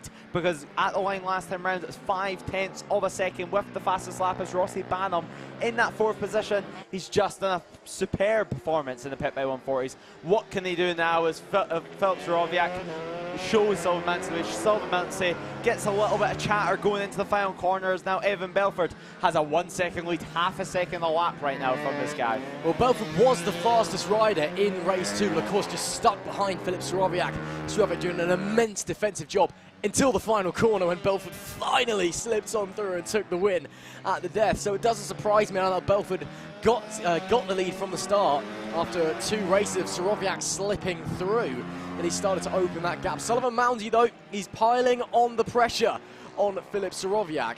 Of course, these 2 completely different styles of bike. You've got the pit bike style machine of Filip Sorowiak. He finished 3rd place in the LS2 Helmets Mini GP 70 British Championship in 2021, now off doing the British Talent Cup. And Sullivan Mounty also off in the British Talent Cup on that Moto 4 machine, which has been through the wars a little bit in the last few rounds, but he's out there giving it large now, running in the podium places. And the question is can he close that gap to Sorowiak? We'll have to wait and see as they head into the left-hander. It's just, it's so great to see in Extreme 200. It's such a diverse field of bikes. We've got Moto 4s, we've got pit bikes, we've got Noah Gilroy just out on his mini GP 70, because why not? It's basically a come along and into what you want class. Yeah, it really is. As long as it's within the engine regulations, you can enter whatever you want into this class, and yet it produces this great racing. We have 2 KTM 85cc's at the front, and then a Moto 4 bike, and then one of the classic pit bike style motorcycles of Rossi Banham, and then we go into mini GP 70s. So there's so many types of motorcycles in this race, so much talent inside this race. We see it last round at Wilton as well. The amount of, for example, junior GP riders, British Talent Cup riders, British Superbike level riders, there's so many of them, all coming back here for Fab for a good time, and a good time with their mates in the sunshine here at Llandow. I mean, I said it last race. Casey O'Gorman towed up for 2 rounds line. Of course, he was off casually winning the British Talent Cup by Country Mile last year. He's now off doing Junior GP, Red Bull Rookies Cup. He turned up for the last 2 rounds last year and missed out on the overall championship by 8 points. That's what happens in Extreme 200. You know, you get riders just coming and going, and it's just chaos in the championship. Oh, who knows what's going to happen? And the only reason he missed out on that championship is because he had an oil leak at the start of race 2 and he had to go out. But it's just so much fun to watch, and it's one of those ones where the championship there's so much going on, as we see down in 5th place Noah Gilroy and Zach Torian putting on a fight. Of course, Noah out there on his mini GP 70. We'll be seeing him later in race 3 of that class as well. Had a bit of an up and down day overall, has Noah Gilroy. He's had some good races, had some bad, but I'm sure he's looking as the afternoon gets on to put in a strong performance here. Currently holding on to that 5th place from Torian and doing a very respectable job. Of course, Zach Torian, a pretty pacey rider, it must be said. Jack Andrew, I think it's important to note, down the back, he's been struggling with his bike. It definitely didn't sound healthy at the start of race 2. I don't think it's being too healthy right now. As we go back to the battle up the front, Sorowiak still holding on from Mounty with 6 to go. Yeah, certainly, and Jack Andrews having some slight issues with his bike this weekend. It looks like in race 2 earlier on that it was just having some issues with the gear selector, not being able to actually click it into gear. Sometimes that can be as simple as maybe just the gear selector hitting the frame and not being able to actually get to the position that makes it click into the next gear. So Jack Andrews not at his proper form this weekend. Hopefully we'll see him back at the next round at Rowrot as Zach Tureen goes down the inside of Noah Gilray and makes that move stick on the number 89. Beautiful move, and now what does Noah Gilray have left? And what can he do? Will he just sit there for a lap or two, or will he go straight onto the attack? And it's straight onto the attack, it actually looks like, but he cannot fight any way past there because it's so difficult to make a move. As Noah Gilray now on that Metro Kit bike, he now just needs to get all wound up in the power band. Same with Zach Tureen. Both of these bikes are 2-strokes, need to get in the power band down the straight. Noah Gilray far more slipstream. But, of course, if you don't know, if you're first time watching racing, you don't know what a power band is. Basically, a power band on these 2-stroke motors, it's the point in the revs that you get all the power, basically, because in the 2-stroke motor, all the power is actually at the top of the rev range. Underneath that, there's very little power, and it's almost like idling, basically. That's what it feels like whenever you're on a racetrack and not in it. But this battle is still going on for 5th place. There's battles everywhere in the field. There's this battle for 5th, and there's the battle going on right now for 2nd place. It looks like Sullivan Mountsie is starting to close in. But Zach Tureen still shows Noah Gilray the way. Noah Gilray's doing a good job. If you cast your minds back to race 2 earlier on, of course, Rossi Banham overtook him and then, gestured, follow me, let me show you around. Of course, Rossi definitely knows how to pedal around this place, setting lap records left, right and centre in the pit bike 140. He's currently running P4 as well. And he was just showing Noah Gilray around for a few laps, going, this is where I'm hitting my marks, this is where I'm turning in, and just giving Noah Gilray a few tips. You can definitely tell he's taking that on board. His lines, he's taking different lines, he's hitting the brakes in different places. And that is great to see, all this action happening. And it's great to see as we cut back to the front. Sullivan Mountsie on the attack, on the brakes, up the inside of Filip Sorowiak. Sullivan Mountsie, runs wide. But he was there for a second, he's trying to cut back across. Sullivan Mountsie is on the attack on Filip Sorowiak. Oh my word, he is pushing hard on that Moto 4 bike, which actually runs on used British Talent Cup tyres. But he still makes it work, and Sorowiak's having a tough time keeping it behind him. And let me tell you, Filip Sorowiak is not exactly slow. Yeah, he certainly isn't, and right now Filip Sorowiak's diving down the inside once again, but as you mentioned, Ross is using his old British Talent Cup tyres. He said he didn't want it to rain this weekend because his wet tyres did all pre-season testing on them and that they were absolutely destroyed. Yeah, he did. Well, a brilliant move at the inside of Chandler's there from Sullivan Mountsie. Yeah, we were speaking to him again, really nice young lad, as are all of the young riders here at FAB-Racing, a real family community feel here. And he's literally like, I did all my pre-season on these wets, so if it rains I'll probably crash because they've got no tread left on them. So it's good for Sully that it's nice and sunny here in South Wales. 2 laps left to go. Belford has disappeared into the distance, but Sullivan Mountsie slides into 2nd place. With Sorowiak just behind and Banham a few seconds behind. Then Evan Belford though with a 4-second lead up the front. That is very impressive, to put it mildly. He won race 2 at the death. Race 3, it looks like, of course, pending a disaster, he's going to win quite comfortably. Yeah, it certainly does. Evan Belford, he's looking so strong. Going into the final corner, putting it in, getting it pinch point perfect, and that is why he is leading this race, and that is why he has the fastest lap of the race with 47.4, and now he has a 3.7 second lead over Sullivan Mountsie, which has a decent lead over Filip Sorowiak now at the line, 0.6 of a second. Looks like it's widened even more now, but Evan Belford, a masterclass once again. Such a nice young man, racing the British Talent Cup, 3rd in the championship last year, and had a slight injury at the start of the year, broke his leg, but he's back on it, he's back on the pace. On the final sector of the track now, you can just see the confidence, a much more classic riding style, so centralised on the motorcycle, but it works, he looks behind him, he sees that nobody is there, nobody's there to challenge him, he's going to enjoy this final corner, gets it in, power it out, and celebrate, maybe a wheelie to the line, and takes the checker flag. Is Evan Belford for the final race of the weekend for the Extreme 200 class. Sullivan Mountsie gets that 2nd position from Filip Sorowiak, a battle to the death from them guys, but Evan Belford, masterclass once again, and showing his pure confidence on the bike as Rossi Banham in 4th position takes checker flag now. Yep, great performance there from Evan Belford. Again, stolen at the death in race 2, but race 3 wanted to make his mark and really made it his own. Further back, neck and neck to the line, but it will just be Zach Torin who finishes in 5th, with Noah Guillory coming home in 6th, and Jack Andrews limps home an unhealthy sounding motorcycle into P7. That will be it then for the Extreme 200s. Evan Belford takes the win with Sullivan Mounsey in 2nd. Philip Soroviak rounds out the podium with Rossi Banham coming home in 4th. Zach Torian was followed by Noah Guillory and Jack Andrews coming home 7. And last, but of course not least. Yeah, exactly. Great race from the Extreme 200 guys. It's pretty much exactly what we expected. Evan Belford, he had an absolute masterclass again. We're expecting maybe slightly closer between Evan Belford and Philip Soroviak go by race 2, but he just managed to get into that rhythm and managed to get it absolutely perfect. And Archie O'Brien sets his eyes on the prize as we get ready for race 3 in the Mini GP50s. He had a huge off in race 2. We just caught the aftermath of it, and the bike somehow knotted a million pieces, but it was certainly broken inside. A big high side coming out of Matt Werters. And well, we'll have to wait and see what he can deliver back on the bike. Maybe confidence dented, but he's all fixed up and ready to go racing. But of course, that number 7, Luke Fitchett, is the only obstacle that stands in his way. He has been the class of the field after Marco Holt decided to disappear to Spain. And we're hoping that, Marco, you're having a great time out there and enjoying the sun and enjoying the Moto 4. And we can't wait to see you back at Aurora in a few weeks' time. But for the time being, it's Luke Fitchett who starts on pole, with Archie O'Brien going alongside him. Bill Harris starts from P3 with Finley Polehill in P4.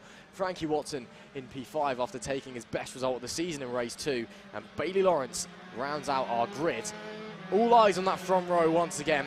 It's all about O'Brien versus Luke Fitchett. With no Holt, it's between them for the championship lead this race. Luke Fitchett's taken 2 from 2 so far, but he's had to work for it. Archie O'Brien desperately wants that first win of the season. Yeah, he really does. He had quite a big crash, to be honest. He was really wanting it to rain, it seemed, going into this final race of the weekend. But heading into this weekend, although there is no Marco Holt, it was a 7-point lead that Luke Fitchett had over Marco Holt, so it was so tight in the championship. But of course, Marco, hope you're having a good time, hope you're enjoying the coverage here, and we hope all you guys at home are enjoying the coverage. If it's your first time here watching at FAB, please like and subscribe and share and comment down below of who you're supporting here and who you're expecting to win this race, because we can't call it up here in the commentary box. So it's going to be Luke Fitchett on that pole position with the Barry Sheen 7 going off up front, the Spider-Man helmet alongside. He's made good starts so far in recent rounds. What will he be able to do? Will he get his first win? Lights are on and lights are off, and Luke Fitchett gets a cracking start. But Archie O'Brien, best start I've probably seen him ever do, and straight away takes the race lead off Luke Fitchett. In the race lead goes Mark Holt in the Mini GP50s. Will this convert it into first race win? Luke Fitchett is not going to go down without a fight. Luke Fitchett all weekend has been so quick on that Metrokit bike. He's been so confident in the 50s and in the 70s and had so much more track time than Archie O'Brien. But Archie O'Brien, he's desperate for this race win. His whole family are desperate for this race win. It's beautiful conditions for it, so let's see what's going to happen as they come round to the back straight. And in all this, Frankie Watson is back up into 3rd place ahead of Finley Polehill again, who had an incredible battle last race as Luke Fitchett dives down the inside at the last corner and takes the race lead off Archie O'Brien. Archie O'Brien tries to carry that corner speed. What will they be able to do into turn 1? It looks like it's Luke Fitchett leading from Archie O'Brien, but Archie O'Brien back down the inside, once again the exact same place. Wow, awesome start from O'Brien. It's the best start we've seen from him all season, and Fitchett was like a firebolt away from the line, but Archie O'Brien was also very strong and slid through into the lead at the hook, and now leads the race for, well, the 2nd time today, but it's the 1st time he's really been in front of Luke Fitchett all weekend long. He's been staring at the back of the defensive genius that is Luke Fitchett, and now that number 91 is in front on the Vision Track Academy bike. Luke Fitchett trying the same move again, down the inside on the brakes, gets the move done nice and cleanly. Oh, O'Brien has to stand up, and that will definitely give Fitchett the lead, but there's still 9 laps left to go. It's a long old race here in the final race of the 50s. O'Brien's not going to be close enough for the same move this time, and I think Fitchett's learned from his mistakes. He takes a much tighter line through, but we've got another battle for the ages on our hands. Fitchett versus O'Brien, who won slightly wide that time around through the left-hander. This could be anybody's guess. O'Brien finally looks like he really has the pace on a rebuilt motorcycle to truly challenge for the win. Yeah, Archie O'Brien, it looks like he's just building up that momentum, building up that speed, and it looks like he's even looking at a move at the chicane. It's so tight for there on these bigger 50cc Metric Kit bikes, and now coming down the straight, will O'Brien try and hand back what Luke Fitchett has done to him twice? It doesn't look like it. Maybe he's just lining it up for that first chicane where he's looked so strong on the switch to the left-hander. They come round to make it just 8 laps to go in this race, as Frankie Watson has having to start to think about defending from Finlay Paul Hill. It's so great to see how far Frankie Watson's got, because now it's the first time Frankie Watson's went to a circuit that he's been to 2 times in a row and be able to race that for the second race weekend on the same bike. Absolutely, of course, Frankie Watson, this is his first season of motorcycle racing, full stop. You know, no mini motos, no nothing, he's just turned up with the 50 and they've gone racing. The progress he's been making has been an absolute joy to watch. And, you know, he clearly loves racing, he clearly loves being on the bike, and now he's back at Llandow. It's a circuit that, well, he obviously knows it the best, because we've been here before, we came here for round 2, and now we're back at round 6.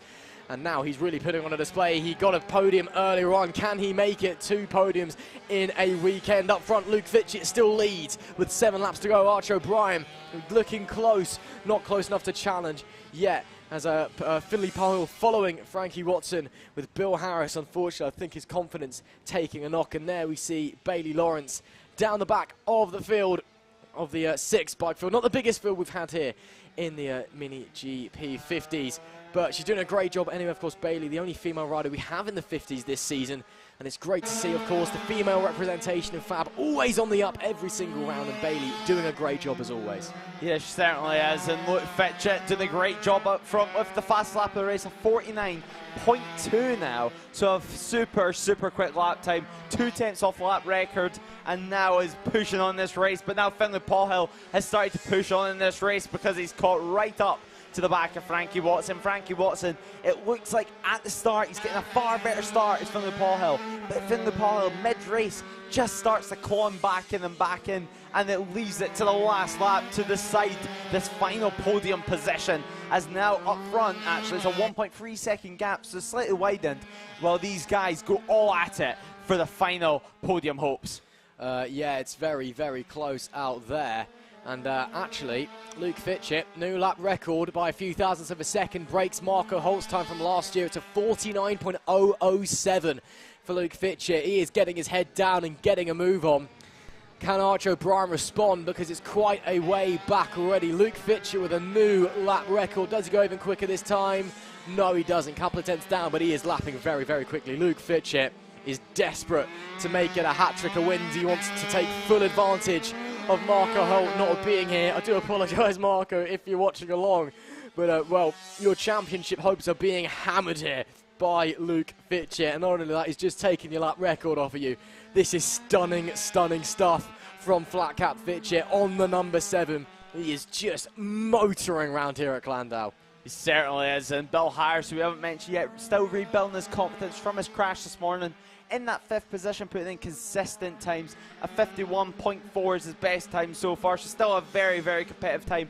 And yeah, not too far off actually. His qualifying result, 2/10 off his qualifying time. So really rebuilding that confidence. It's great to see these young riders getting back on the bike after the crash. And Frankie Watson now maintaining that gap actually from Finlay Paul Hill. Can he be able to do it though for 4 laps? Still 4 laps to go is the real question, as Luke Fitchett up front has extended his gap to 2.6 seconds, while these guys are just separated by 7/10 of a second. Yeah, it's very tight between Frankie Watson and Finlay Paul Hill in this fight for P3. Of course, when this was the fight for P2 and race 2, in the end it was Finlay Paul Hill who got the better of Watson. But, you know, that was earlier. The track conditions were different. The racing, it was a different scenario. They were fighting for second and not third. So it could be anybody's guess as to who's going to get the final podium place. And there is the gap. And Luke Fitchett is streaking further and further away. And Archie O'Brien, he's got 2.5 seconds back. He's had a taste of being in the lead, but can't quite match the pace. The young man on the Vision Track Academy, his first season on a Grand Prix bike. And Luke Fitchett that time lapped about a second faster than Archie O'Brien. And let me tell you, Archie O'Brien is quick. As I was saying, it's his first season on the Grand Prix bike after a double championship winning Mini Moto run last year. Didn't do a lot of time on the bike over the winter either, so we'll have to wait and see. And we've actually just been told in our ear that apparently Archie O'Brien in race 1 went out with a wet rear and a slick front. So apparently bike was a little bit of a handful. So that, yeah, that's yeah, I wouldn't personally want to do that. That's probably not a good idea. But anyway, he's currently running P2. 2 laps left to go now. Coming up to lap Bailey Lawrence as well. Pending a disaster for Luke Fitchett. Unfortunately for O'Brien, who came into this one so desperately wanting a win, I think he's going to have to wait another weekend. Yeah, it certainly seems like it, and definitely a gamble to say the least. As Phil Paul has actually got past Frankie Watson that time around. 2 laps to go, his battle's heating up, but such a big gamble to make in race 1 from O'Brien, because whenever you're running wet tyres in dry conditions, it just starts overheating. The second that tyre overheats, your bike starts moving about. Even on the straight, it feels like it's about to flick you off, to be honest. It's so uncomfortable, and it's so, like, it hinders your confidence, I guess you could say, especially coming for his back set to your rear tyre will be moving about, you'll be feeling it. It's an awful sensation. It feels so soft due to the wet tyre. But Luke Fitchett takes the last lap flag, and he's on course to take a 3rd race win. He's been so strong all weekend. A 5.7 second gap now to Archie O'Brien. Who would have thought that at the start of the race? It looked so close, but Luke Fitchett has got into a rhythm, and got into a rhythm of his own. No one can catch him but himself. No one can beat him but himself. So 1 lap left, half a lap left now for the number 7, the Barry Sheen inspired number, the Barry Sheen inspired rider. We have 1 more straight to go, and then 1 more corner to go before he can take the 3rd race win, the last race win of the weekend for the Mini GP 50 Championship. What will he be able to do? Will he be able to make it around the final corner? Yes, he will. He's done it. The 3rd race of the weekend, the last race of the weekend for the 50s. Luke Fitchett takes the race win on the number 7. Nobody can stop him that time around. He's coming across the line now. Husband O'Brien by 6.8 seconds. Further down the field, battle for the final podium position. It's Finlay Paulhill who looks to have it. It's been dragged to the line. And now Frankie Watson just couldn't get 90 thousandths of a second. Luke Fitchett though takes the race win from O'Brien, and Finlay Paulhill rounds off our podium. Frankie Watson will come home in that 4th place. Bill Harris coming home in that respectable 5th place position. Bill Lawrence rounds off a short but sweet grid in 6th. Well, what a performance all weekend long from Luke Fitchett, and crucially he put 75 points on Marco Holt. Sweeps the weekend, 3 race wins.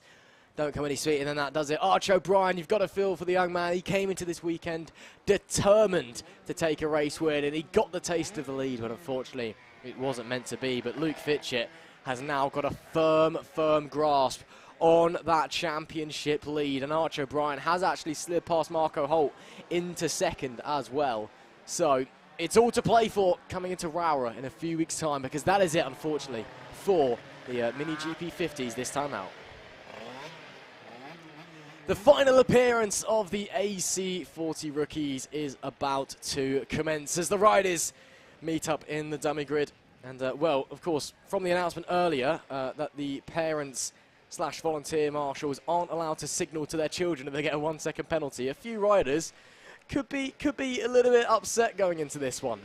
You know, a lot of these younger riders especially do rely on their parents, you know, kind of telling them what to do at the side of the track, just making hand signals. Well, you're not allowed to do that anymore. You get a 1-second penalty. So, Lewis, suddenly, quite different conditions coming into this final race. Yep, certainly different conditions. Taylor Thompson starting on that pole position in beautiful sunny weather. Sebastian Gieslowski will be starting in 2nd alongside him, but it's going to be a great race. Logan Cousins is starting in 3rd place, but we're just waiting for the final grid guys to line up, and then we can get underway for race 3 of the weekend for these guys. But it's going to be a cracker. It's sunny conditions. These guys may struggle slightly in the heat. They may not be used to racing in this hot of conditions. These guys, it's their first year racing for the majority of them. But now they're heading out on their formation lap. It's Taylor Tomlinson on pole position with Sebastian Gieslowski alongside him. Logan Cousins will be starting third with Nicholas Dunwoody alongside him. Josh Perkins will be starting off the third row with Seth Hayward alongside Annabelle McCarthy. One of our female riders here at FAB will be starting 7th alongside Kai Hawken. Tyler Hartley will be in 9th with Archie Hooper in 10th. Max Johnson 11th. Caelan Radcliffe will be starting in 12th. Danny Longhurst 13th. Mason Frederick 14th. Oliver Wilson 15th. Henry Brody 16th. And Freddie Taylor 17th, with Jensen Ansell back today will be starting 18th position. So we are just waiting for the end for the formation lap as they all make it round. And by the way, just for information, the penalty I referred to earlier, it's not 1 second if you're caught signalling, it's 1 second per act of signalling, and that what a signal is up to race control apparently. They're just downstairs from us, so I'll run down afterwards and see if I can work out what's going on. But then, as they bring it in, you can see just in the back of your shot the race director, Roger Keys, just making a point.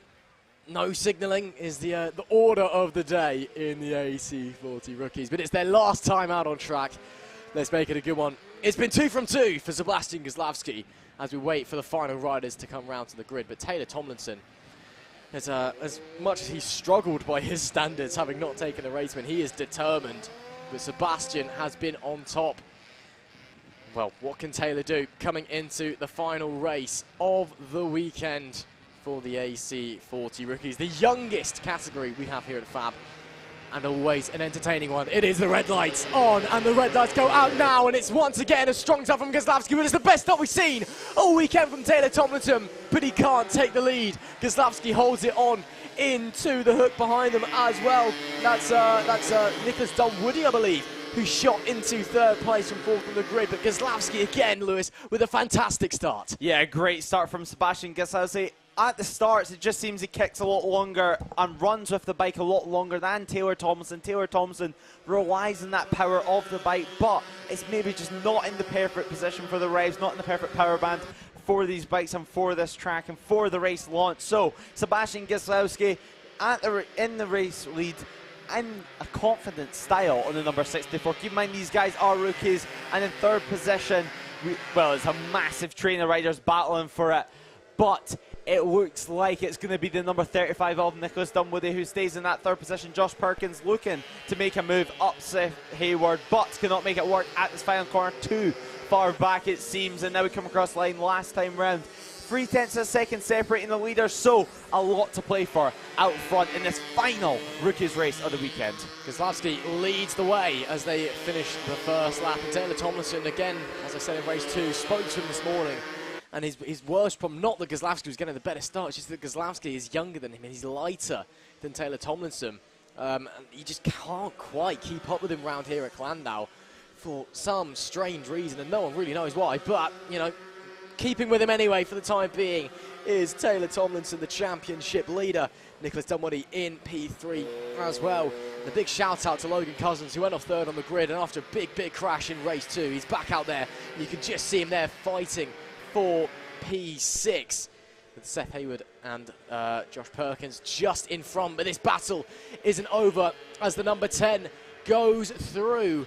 Or do they? No, they do not. Well, there you go. Seth Hayward keeps the position, and that is a pretty nice move from Tyler Hartley.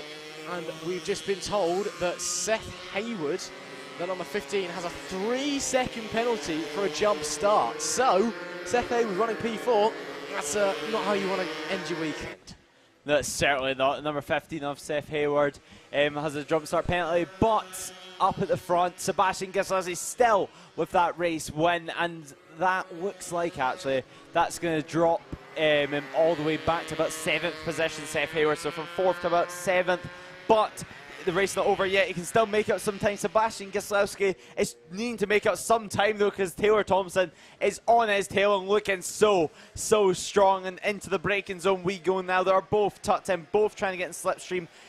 Sebastian Gieslowski looks like he's slightly worse on the brake at the final corner and not being able to carry as much momentum. That seems like where Taylor Thompson is making up all his time and making up all the time that he really needs to make that move and make that move for the race when it looks like he's building into something here. Down the inside he looks, and down the inside he does not go, because Sebastian Gieslowski shuts the door, slams the door, but he tries to go around the outside into the inside but has to back out of it. These guys are so smart. We've been racing with each other all year, so the trust that they have in each other is so great to see at such a young age. We're already approaching back markers. Oh no! Sebastian Gieslowski gets past it, but it looks like Thompson has been completely held up there. That is just the luck of back markers, and Taylor Tomlinson now is so far back. That's him just coming into the back straight. We're able to see the gap now. Yeah, the gap is pretty big. Looking towards the timing line now, it's going to be a real sign to see. I'm guessing about 2.5 seconds of gap now, just because of that one little moment for back marker. Anything can happen, and now, yeah 1.9 seconds is the gap. Oh, that's a big shame for Taylor Tomlinson. Just chose the wrong way to go around the back marker. And that's a real shame as well, because that's in the part of the circuit where he's fast. He's really quick through the tight and twisty in the middle. But just coming onto that back straight, again, it's just the weight advantage. The younger age of Sebastian Gieslowski just allows him to pull away, because he's just smaller, he's lighter, he's more aerodynamic than Taylor Tomlinson. So he just pulls away down the straight. Tomlinson, though, I'm sure will now be riding like a boy possessed and will be wanting desperately to catch back up as he heads into the Dell. Some action further back as well. There's riders this way and that way, all looking for a way through. I believe that's Annabelle McCarthy and the Hawk and Ratcliffe Hooper pack all having a fight at the back end of the top 10 as they all head down this small Spitfire straight and into the loop. Of course, named after the Spitfires. They're loose to fly out of here at IF Llandow as Lewis rolls his eyes next to me. And then back to the fight in front of them as well. 4th, 5th, 6th, 7th, Hayward, Perkins, Cousins and Hawken. And of course, do keep in mind that Hayward has that 3-second penalty for a jump start. With 3 laps to go, Gieslowski leads the way. Tomlinson's just set a new fastest lap.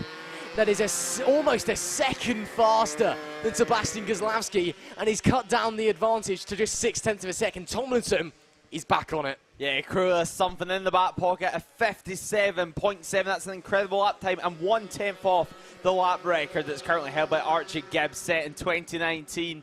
So fast. These guys are pushing on. And now Sebastian Gieslowski, if Tomlinson can keep this pace up, if it's not just a one-lap wonder, now he needs to find something new in his back pocket and find some time somewhere in the track, because Taylor Thompson is closing, and he's closing fast. 3 laps to go, 2 laps to go now, crossing the timing beam, and Taylor Tomlinson on the orange and black bike is looking strong. He's looking like he wants to attack, and he's looking like he's building towards a move there as Annabelle McCarthy is fighting with Tyler Hartley further down in the field as Sebastian Gieslowski is managing to hold off Taylor Tomlinson, but Taylor Tomlinson looking so racist, battles everywhere in the field. Tyler Hartley looks like he's just trying to build up that speed, get past Annabelle McCarthy, but it's kicking off everywhere down the field. Sebastian Gieslowski and Taylor Tomlinson hitting back markers once again at the same place, but luckily both through. No time has been lost this time around. 2 laps to go in this race. More back markers are approaching now. It just depends when they'll get past them. Sebastian Gieslowski and Taylor Tomlinson go down the back straight now, go into the final corner to start the last lap of the race. It was slightly wide there. It's going to be a grandstand finish. Everyone at the track is watching from the side, all the friends, all the family. Taylor Tomlinson has a little bobble on the front there. He's pushing so hard. The bike's on its limit. He's building towards a move. Once again, we've seen how fast he's been through this first sector. Can he make anything work? Not for here, but on the switchback, we've seen how fast he can go, and now looking for a move once again, but it's Gieslowski who shuts the door. Taylor Tomlinson has a massive moment, almost wipes out his front tire. Sebastian Gieslowski manages to keep that gap, keep his momentum and keep his composure in the race lead right now. 1 lap to go, half a lap to go. Just one more straight to keep cool, keep calm, and keep his powder dry. But Taylor Tomlinson will have the slipstream and will have the momentum towards the final corner. It's going to be all on the brakes, but Taylor Tomlinson saving that from being an accident early on. Logan Cousins involved in the battle with Annabelle McCarthy and Tyler Hartley further down. But there's your race winner, and there is Sebastian Gieslowski, and there's Taylor Tomlinson getting another second place in the final race of the weekend for the AC40 rookie, guys. There's been a crash on the last lap. That's Jensen Ansel, but he's back on the bike straight away on his feet and going to finish the race. But Nicholas Dunwoody will get that third, in the battle still raging on between Annabelle McCarthy and Logan Cousins right now. Further down the field, Annabelle McCarthy goes down the inside and gets Logan Cousins on the number 7. Tyler Hartley just behind, lost quite a lot of time on that last lap, has Tyler Hartley, but taking the checker flag all through cleanly, and what a race that was. For the first time this season, it is Sebastian Gieslowski who sweeps a weekend, but my oh my, did he have to work for it. And that was a brilliant, brilliant way to end the racing for the AC40 rookies. And as the rest of the riders cross the line, it will be Sebastian Gieslowski who takes a brilliant race win. Taylor Tomlinson, despite his best efforts, the championship leader, could do no better than second places, but it's 3 second places, so it's not too bad, to be fair. Could be worse, but I'm sure that nonetheless the racer in him will be very, very disappointed in that one. And Nicholas Dunwoody rounding out the podium. What a brilliant way then to end the AC40 rookies action. So it will be Sebastian Gieslowski taking the victory with Taylor Tomlinson in second. Nicholas Dunwoody is in third with Seth Hayward in fourth. Josh Perkins takes fifth. Kai Hawken takes sixth. Annabelle McCarthy is seventh. Logan Cousins is eighth with Tyler Hartley in ninth. And Caelan Ratcliffe in P10.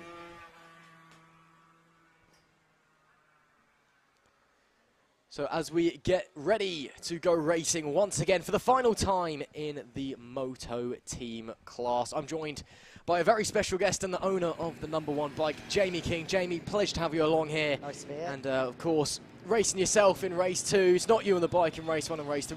We've done our best to try and inform the viewers at home of how the whole Moto team thing works. We're gonna make it a lot easier for you guys next season. We're actually gonna have team names, and then we're gonna put the riders underneath the team names at the start of the season. So you always know, or you've got an idea who could be on the bike. Oh, that's very helpful. Thank you very much. So, well, yeah, great to have you along. Of course, you've run some pretty good races so far. I believe you won the standard class in race 2. No, second. Ian Jackson won it. Of course. So it was close. We've had a race each. Obviously, Sean won the first one yesterday, and Ian won the second one today. So it's all going into this last one to get the overall win.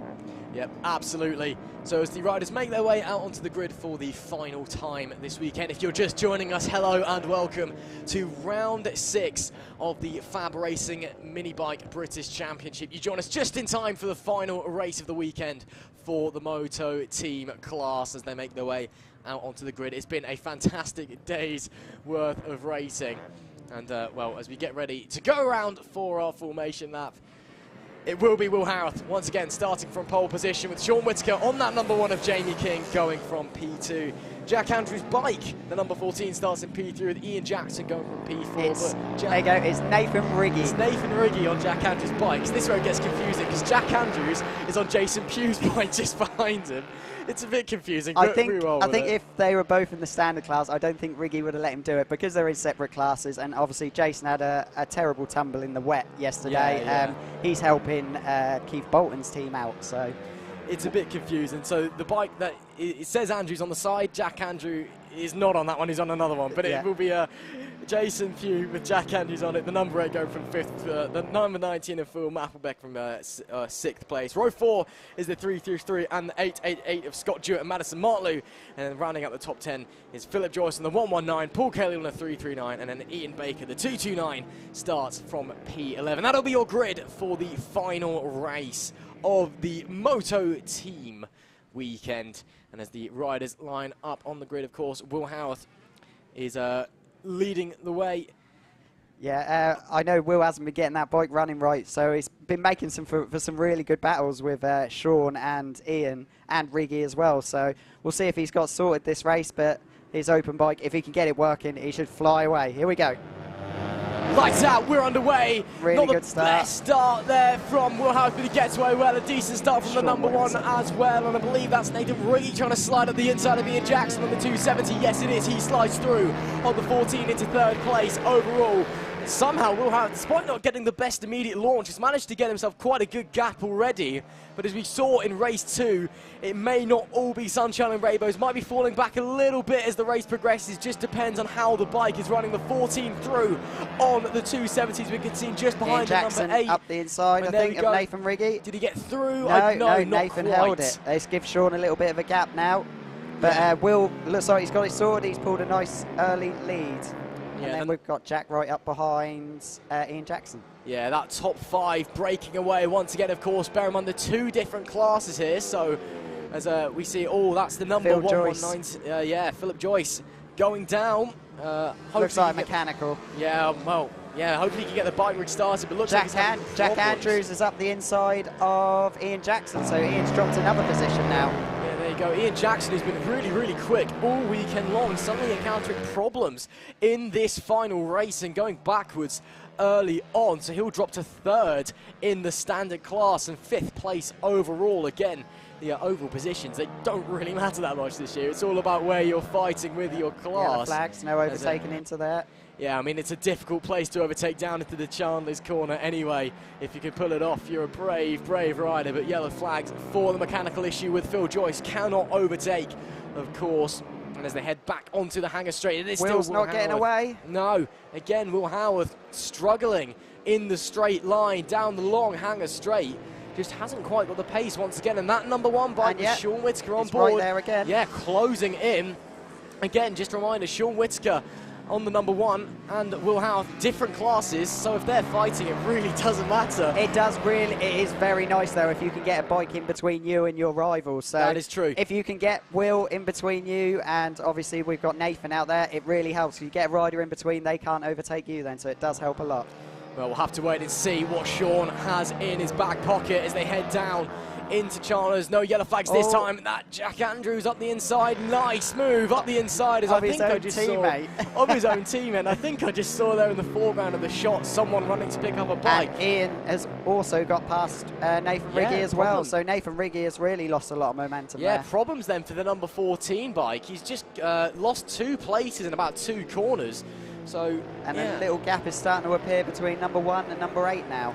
Yeah, so this battle for the overall lead starting to streak away. Howarth and Whittaker, 2 different classes. But of course, the racer in them obviously wants the overall win. And Sean, he wants to put another rider in another class to put him between himself and his opponents. It will be Will Howarth leading the way in the open class with the number 8 bike of Jason Pugh, with Jack Andrews on board in 2nd. And in 3rd place is Phil Mapplebeck, who looked like he's still going round in P6. Actually top 2 in the open class. In the standard, it's of course Jamie King's bike, the number 1 with Sean Whittaker on board leading the way. Ian Jackson, the 270 in 2nd. And Nathan has really dropped off the back of the group now. He has, look at that. Nathan Riggy, despite running 3rd. And Sean up the inside of Will. Yeah, he's got that done. Nice move from Sean Whittaker. But all trying to get the cut back.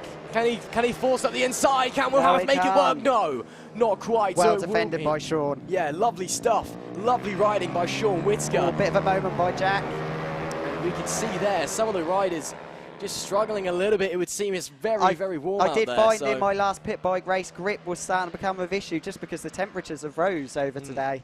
I mean, when you consider that everyone was expected to be absolutely downpour we were as well. expecting rain. I had the wheels out at the start of the day, expecting we were going to put the wets in, but it's been perfect racing conditions today. Very unlike Llandow, we haven't had any wind at all either.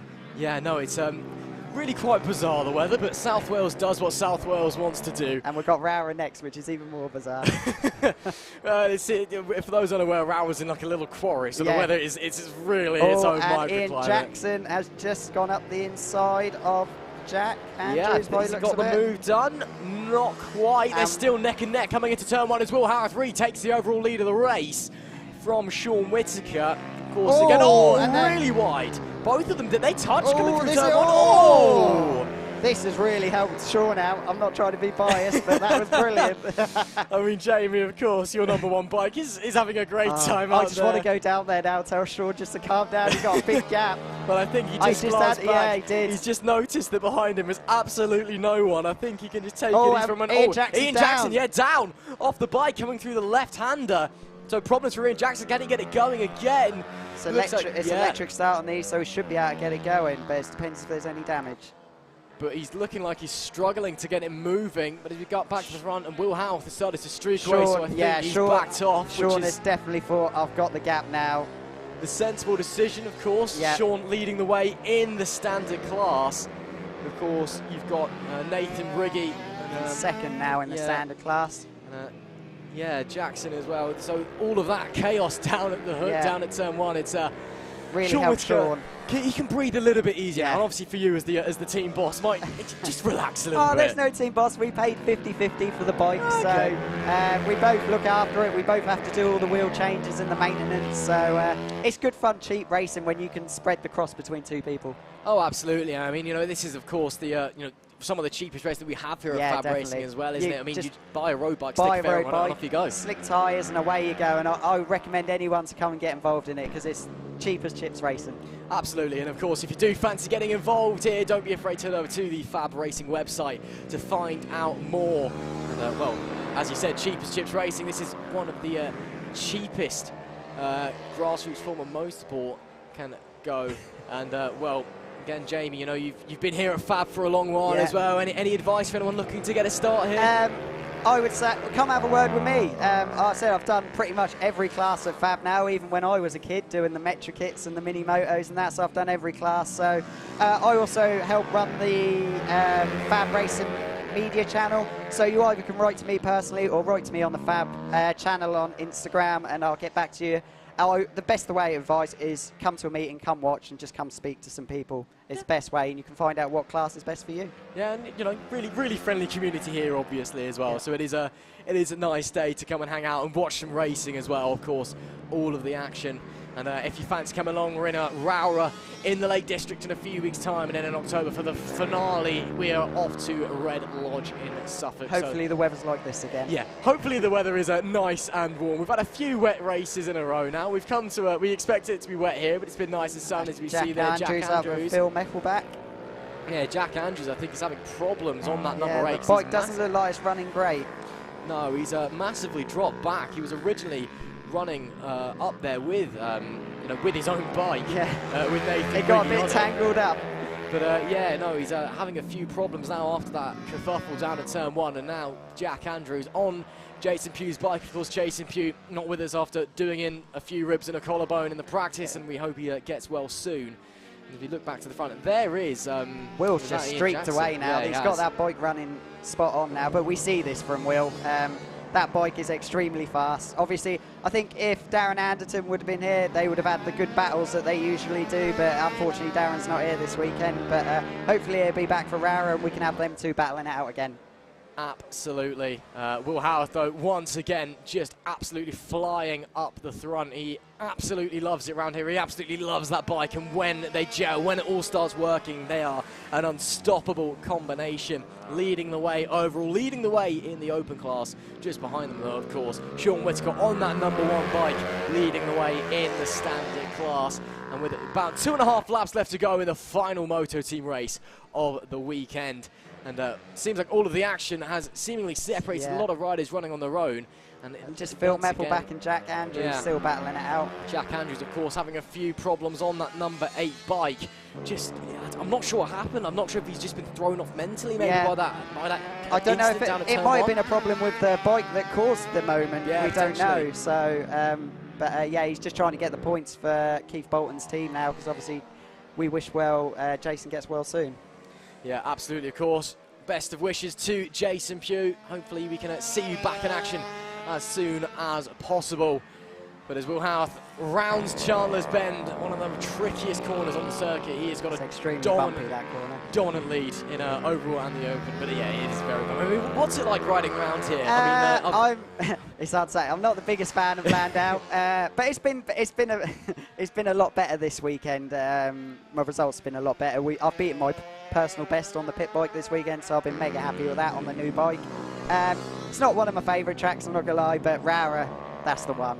Rara's awesome. Last year we stuck an onboard camera on your bike, which you promptly destroyed after 3 laps. Yeah, so hopefully it'll go a bit better this season. Fingers crossed, fingers crossed. But it's a lovely track, Rara. It's like where a lot of these tracks have kind of been put on old airfields, and that Rara's been like that is how the track's been made, so it's just an awesome track. Absolutely. And on the weekend of the 16th, 17th, 18th of September, the next round at Rara of FAB-Racing, that's round 7 of 8. Make sure that you're watching along in the same places on the FAB-Racing and Motorsport Radio, YouTube, Facebook, Twitch, etc, etc. Here we go then. Will Howarth for the win.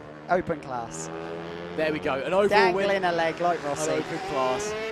Easy, easy, easy for Will Howarth. He takes a hat-trick in the open class once again. What a dominant performance from Will Howarth. He can't be far off taking that championship now. He should finish that off at Rara. Absolutely, and once he got motoring, he absolutely flew off into the distance. And here comes taking Sean. the standard class victory, though, in a few moments' time. Well there done, he is, there he goes. In a few moments' time, crosses the line, and it is Sean Whittaker on the Jamie King #1 bike who takes the victory in the standard class. And then Nathan Riggy coming across the line in the Jack Andrews #14. He takes 3rd overall, 2nd in the standard class. And then 3rd overall in the standard class will end up going to, I believe, Scott Jewett in P6 after Jack Andrews on the Pew bike and Phil Applebeck take 2nd and 3rd in the open class. That is it for your Moto team action this weekend. And well, once again, it was this man overall, Will Howarth.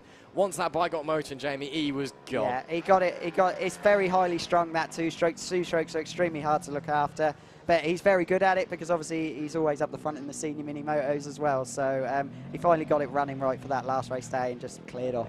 Absolutely. Well, what a weekend of racing we've had here in Moto. Thank you very much for joining us, Jamie. Thank you. I look forward to seeing you all at Rara. Of course. Make sure you're all there as well at home. It's been a brilliant weekend of Moto team.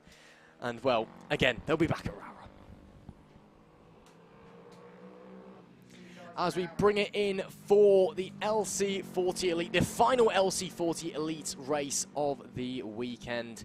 Just waiting for the last of the previous races, guys, to clear up. And Lewis, well, it's been an interesting one. Of course, Finley Pole taking race 1, Austin Johnson sweeping in at the final corner to take race 2. It's really anybody's guess who's going to be on top coming race 3. Yep, Austin Johnson was delighted with that race when we heard from him at the lunch break of just how happy he was, always how proud he was that he managed to make that move and make it stick.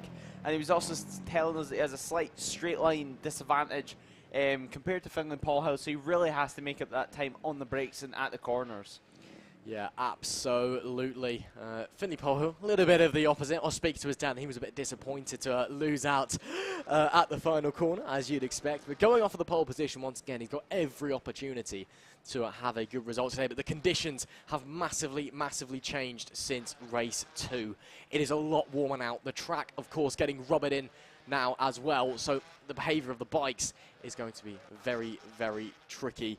Going to be very, very different. And it's going to be basically the first chance you can tell what your bike's going to be like, the first chance you can tell what the track's going to be like, is the formation lap. Yeah, certainly. The guys just heading out now on to the dummy grid before they head out on the formation lap. And then we can get underway for the AC40 Pro class. It's such great racing all weekend. It's proper drama. It's proper last lap drama for these guys. And yeah, these guys always produce great racing for us. Heading in to the weekend, it was Byron Johnson who had the massive championship lead by 110 points over Sam Gardner. So what's going to happen? Sorry, no, it was a Johnson brother 1-2 with Austin leading Byron by 48 points. So Byron, in his last AC40 Pro race, put on a great show, coming from last. Will he be able to try and do somewhat the same in the elites? Because it's going to be Finley Paulhill who starts on pole position alongside Byron Johnson. Austin Johnson, his older brother, got the race win in race 2, will be starting from 3rd Sam Gardner will be alongside him with Harrison Day in 5th. Matthew Thomas will be starting in 6th, with Jensen Bishop and Chloe Gleeson on the 4th row of the grid. Oliver Hall will be starting in 9th, with Dylan Tureen 10th, George Ackerman 11th, and Cal Maxwell will be rounding off our grid here in the LC40 Elite class. So a very, very strong grid once again in the LC40 Elites. And it is anybody's guess who is going to take victory in this final race. There are so many strong riders up there. And again, as I said, with the track conditions changing so much, it really could be anyone's race as we come into the final race for the LC40 Elites. Heading around now to finish their formation lap of Finley Polehill, victory in race 1. Austin Johnson, victory in race 2. Who then, Lewis, takes victory in race 3? We're going to have to wait and find out, and nerves now are rising for the last race of the weekend. This is the last opportunity to go home with a medal, to go home with a crown, and to go home with the confidence heading into the next round at Rowrot. Finley Polehill and Byron Johnson lines up on the front row. They are both about to look to the lights. Who's going to be victorious here in race 3 at Llandow in South Wales? We wait for the lights to appear on. The lights are on and the lights are off, and we go racing, and Finley Polehill makes a cracking start straight away as Byron Johnson is into that 2nd position, staying in that 2nd position. Austin still in that 3rd, Sam Gardner in 4th at the moment, Harrison Day dropping back slightly to 5th, but Chloe Gleeson there going for your picture as Finley Polehill runs wide, and Byron Johnson takes the race lead straight away, but Finley Polehill trying to dive straight back, but he cannot make it work. Now he's in a Johnson sandwich. It's so difficult. Both the Johnson brothers are so quick on a motorcycle. Byron being on an air-cooled bike, but still being able to do this masterclass. But Finley Polehill takes the race lead, going back into the chicane. Now will Austin be able to get past his brother, get the momentum onto the straight? And yes, he can. And he's already through. We're not even quarter way through the straight. And Finley Polehill, Austin Johnson, Byron Johnson is your top 3. I think Byron Johnson, unfortunately, just compromised his entry into Chalmers to try and take a defensive line, and that just killed his momentum up the Spitfire straight. And again, speaking to Austin Johnson earlier on, he believes that Finley Polehill has the faster bike this weekend. He just thinks it's that little bit quicker. It just works a little bit better around this Llandow circuit. But Austin Johnson already up into 2nd place and already challenging Finley Polehill on his rear as they go through McWhirters and looking to try and move through to take a 2nd race win of the weekend with 8 laps left to go. But of course, Finley Polehill, a brilliant, brilliant rider on a very, very fast mini moto machine. He is not going to let him through easily. It's going to be a dogfight all the way to the wire as they head down the hangar straight.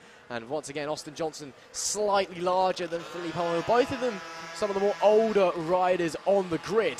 But Finley just that little bit smaller, got a smaller frame, a little bit stronger aerodynamically down the straight. So he has that advantage. But Austin Johnson gaining massively through the hook section, and Finley Polehill runs very, very deep indeed, and Austin Johnson through to the lead. A bizarre moment there for Finley Polehill. I can't tell if he missed his braking zone or if he almost looked like he let Austin Johnson through. It was easy as that.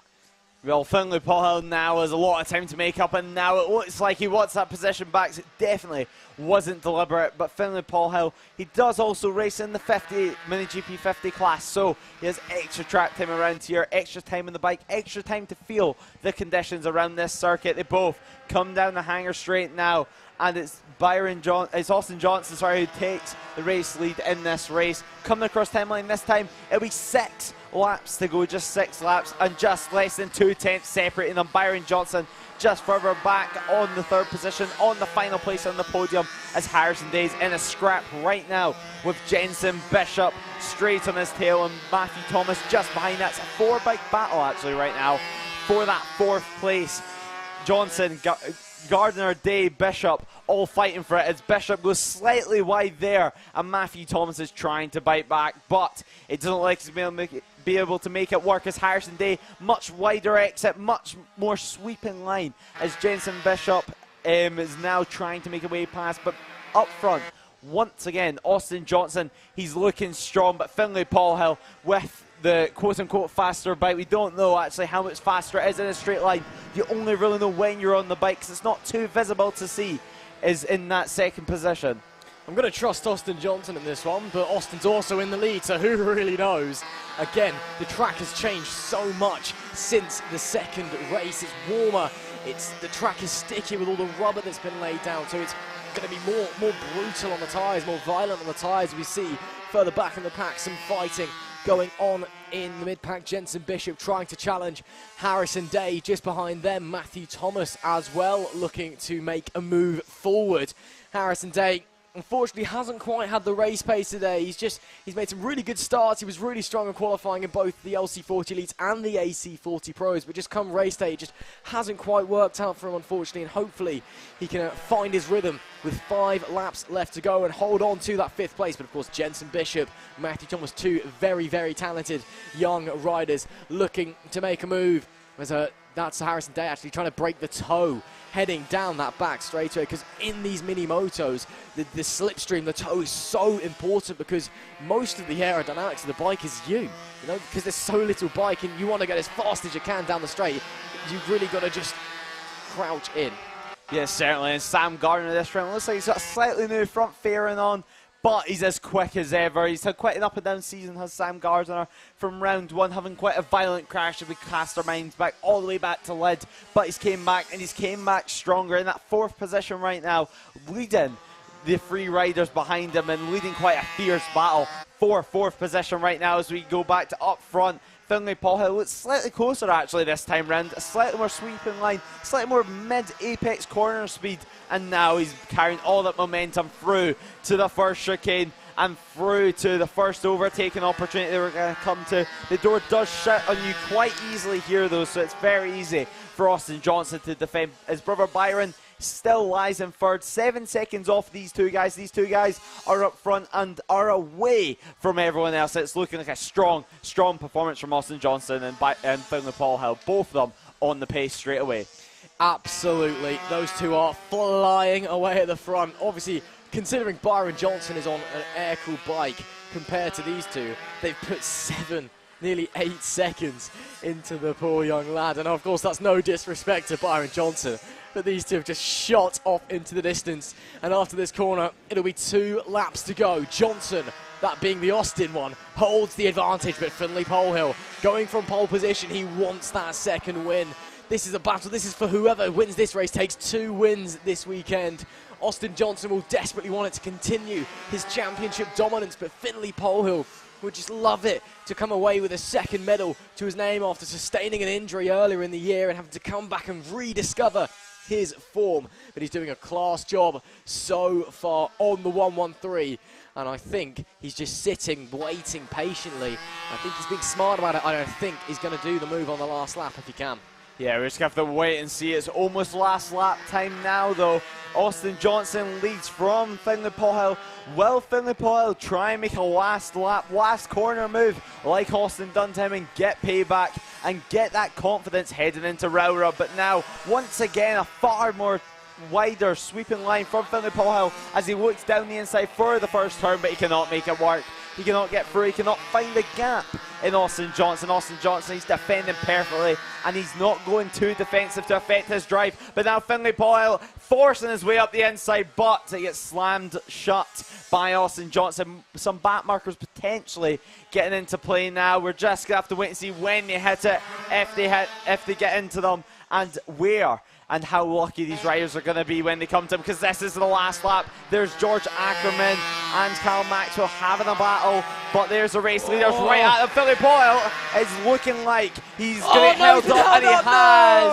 And Austin Johnson now has got the race lead and got it by quite a long shot, just 1 corner to go. Austin Johnson has got his luck with the back markers and will win this race. Race 3 of the LC40 Elites goes to him, and Finlay Polhill is so frustrated and so disappointed, but he can take nothing away from him.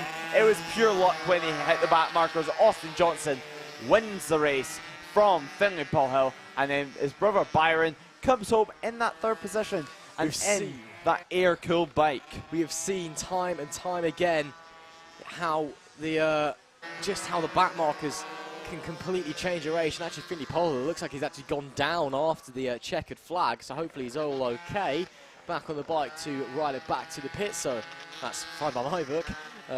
What a shame for him, though. But again, we've seen time and time again this season, not just in the leagues, but in all the classes, how the backmarkers just can flip a race on its head, be it midway through it, be it coming onto the final straight for the final time. And well, what a shame for Finley Polehill. But Austin Johnson, 2 wins out of 3. Gives a smile and a wave to the camera. He is absolutely beside himself with that one, and it will mean so much as he continues his domination in the championship. What a win there for Austin Johnson. He did have to fight hard for it, and Lady Luck had to lend her hand to Austin Johnson, who takes victory by only 0.4 of a second, even with the help from the back marker. Finley Polehill just losing out through some rotten luck. Byron Johnson brings it home in P3 with Sam Garner in P4. Jensen Bishon is 5th with Harrison Day in 6th place. Matthew Thomas brought it home in 7th. Chloe Gleason managed to work it up into P8 with Oliver Hall in 9th. And Dylan Turian rounds out the top 10. That is it for the LC40 Elites. That is it for the junior mini motos. Full stop here at Llandow Kart Circuit. But of course, they'll be back next time at Rowra for 3 fantastic races on the 17th and 18th of September. Coming up next, we will have the last race of the weekend for the Mini F1 sidecars. These guys, it's been a dramatic weekend. It's been a dramatic season up to this point, actually. Mick Williams, they managed to win race 2, surprisingly to some actually, which is something that we're not normally used to seeing because Mike Elms, his normal passenger, is not here and is replaced by Josh Papworth for this weekend. But what is going to happen this time around? Last time actually there was quite a lot of drama even before the race started because MP had issues before the race even started. Really, their bike cut out, but it looks like it's all sorted. And obviously the 369 of Vince Bailey had the identical issue twice with the bike cutting out of them as they went on the race start. So what will happen this time around? They will have one warm-up lap where the Green Streets will be going from pole position alongside Vince Bailey. Hopefully all issues are sorted with that outfit. Mick Williams, the last race winner, will be starting in 3rd and championship leader. And John Hosker will be starting in 4th position alongside them. Jacob Keats should have been starting in 5th, but I do not see him anywhere after that horrific crash in race 2. Chris MP will be starting 6th with Mark Parker rounding off our grid in 7th position. So a lot of drama to come in this race 3. Absolutely. Of course, the Keats, the 666. Yeah, nowhere to be seen, it would seem. I can't see the 127 of John Hosker either. So it looks like we've only got a 5 sidecar race on our hands, which is a shame, but you know, the sidecars nonetheless. A bit of wheel rub, a bit of bishing and bashing, and it's all fun and games. And of course, it's this machine, the number 26, which for the first time in history, full stop, we were surprised to see win a race because no one thought, not even Mick Williams himself, thought he was going to come away from this weekend with a first place medal. Even though Mick Williams doesn't even accept the first place medals, he gives them back so FAB-Racing doesn't have to keep buying them for him because he wins so much. But for the second time this season, Mick Williams did not finish on the top step of the podium in race 1. The Green Streets took the race win, but in race 2, with Josh Papworth, they somehow took a race win. The first and last time we'll ever say we're surprised seeing Mick Williams on the top step. Can they do it again? Can the Green Streets do it this time again? Red lights off, we're underway. It's a rocket ship start from Mick Williams. That's the best start he's had all season, straight into 2nd place behind the Green Streets. And for an outfit that rarely gets a strong start, they've got it away so well. Vince Bailey nowhere to be seen. They've already cut the engine out and Vince Bailey out of the race. So it's 4 sidecar race. They've pulled off straight away at the start. So a shame for the 369. But Mick Williams, what a start that was into 2nd. But the Green Streets hold on. Yeah, certainly the Green Streets hold that first possession and hold that race win right now. They got the first race win of the weekend, but then Mick Williams have fought back, and Mick Williams is fighting back right now on that Red Bull livery outfit, that number 26 that been so used to seeing win all year, and for many years they have pure competition now with the green streets. The green streets been looking so good, but now McWilliams looks so good into the final corner, and he makes the move and he makes it stick. But now with the undercut goes the green streets. The green streets get past McWilliams again. McWilliams and the green streets, they go towards the race, and their outfits are completely different from each other. It's so great to see. The number 90 though still leads the way from McWilliams. McWilliams and Josh Papworth is looking so racy. What's going to happen? It looks like it's going to be a completely different outcome right now, because it looks like it's going to be a race right to the flag with just 6 laps to go in this race. Green Street's just holding on in the number 90, but Mick Williams and Josh Papworth, they are right on the back of Jason and Leo. This is going all the way down to the wire as the green streets hold on to the lead coming through the dell, but Mick Williams looks superior on the brakes coming into the hairpin after the hanger straight, which we go on to now. Looks a little bit far back this time, so maybe not. Green Streets go defensive to the inside. Does Mick Williams try the cut back on the inside? No, Green Streets take defensive. Oh, but there goes Mick Williams. Superb drive out of the corner. Inside line into the hook. Mick Williams to the lead with a brilliant move up the inside. And now, advantage 26. Advantage the Williams outfit, even with the regular passenger off having a baby. They are still fast. Yeah, they still are, and they're still in the lead of the race right now, but not for long. It doesn't look like, because the green streets want the race lead back. But look at that gap actually already formed by McWilliams from the green streets. The green streets, so they do not give up. They do not give up to the last lap. There's been quite controversial situations going on this weekend in the paddock, some protests, but McWilliams, his passenger is delivering the baby, but will McWilliams deliver another win this weekend in race 3? And now it was like there was a slight issue of their drive onto the straight there, but all sorted now. And now they go into the final corner now with just at the line this time 4 laps to go, and barely they have a lead right now. It's 1.6 seconds, which isn't too much. All it takes is one mistake, one misgear, or one slight issue from McWilliams, and then boom, the green streets are back in it. Chris Impey though lies still in that 3rd position, in that final podium position. The green streets dropping just a little bit back, unfortunately. Williams absolutely on his brilliant best with Josh Papworth in the passenger seat. Of course, Josh hasn't been at a FAB Racing event since 2017. He's jumped in. They've won 1 race already. And if they finish as they are, they'll take 2 out of 3, which is just phenomenal stuff from the 26 outfit. But don't let you take it away from the green streets. They obviously got pole position, winning race 1, and even survived a technical infringement after they were protested for having a GoPro on the sidecar, which they no longer have. They had to take it off, which is a shame, because I would have loved to have seen that footage of their race 1 victory. We're still following Mick Williams. Looks like they've actually got a little bit closer this lap, and indeed they have. It's only 1.5 seconds now instead of nearly 2. So they've actually almost matched the pace, and they actually were slightly faster on that last lap, matching Williams' best time. So green streets, with 3 laps left to go on the clock, maybe the bike's starting to come a little bit to them. Maybe they just got their heads down, they've regrouped, and now it's back to maximum attack for the number 90. Yeah, it certainly seems like it. It certainly seems like they're on the pace, but so is McWilliams. McWilliams, it's so hard to crack right now, so now we just have to wait and see. But right now we're just waiting to see with just 3 laps to go in this race. And now the number 90 green streets come through our picture, and in some ways Josh Papworth is like George Russell in F1 if you follow car racing. Although it's a bike racing series, we love motorsport, and he's the perfect stand-in, and so far this weekend he has been the perfect stand-in. 1 race win so far. Will he convert it into a second? We'll have to wait and find out, and we're only going to have to wait about just under 2 laps now as the green streets bounce their way through the curbs and bounce their way out of the curbs and bounce their way to try and find some time from McWilliams, who look like they're on rails.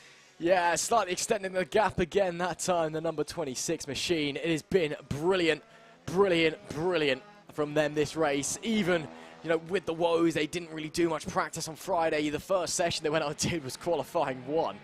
And they've gone out there, you know, with Josh Papworth on it, and, you know, they're about to win 2 races. unless the disaster or the green streaks discover a pace of about 2 seconds a lap faster than anybody else, which I don't think is quite viable. The 26 heading down the back stretch and rounding the final corner with 1 to go. Last lap flag will be waving. Chris Impey on the 4.57, still holding on to 3rd place, and Mark Parker doing the rounds on the 2.30 in P4. Of course, obviously we lost Vince Bailey, unfortunately, with John Hosker and the 666 Keatsmobile not starting the race.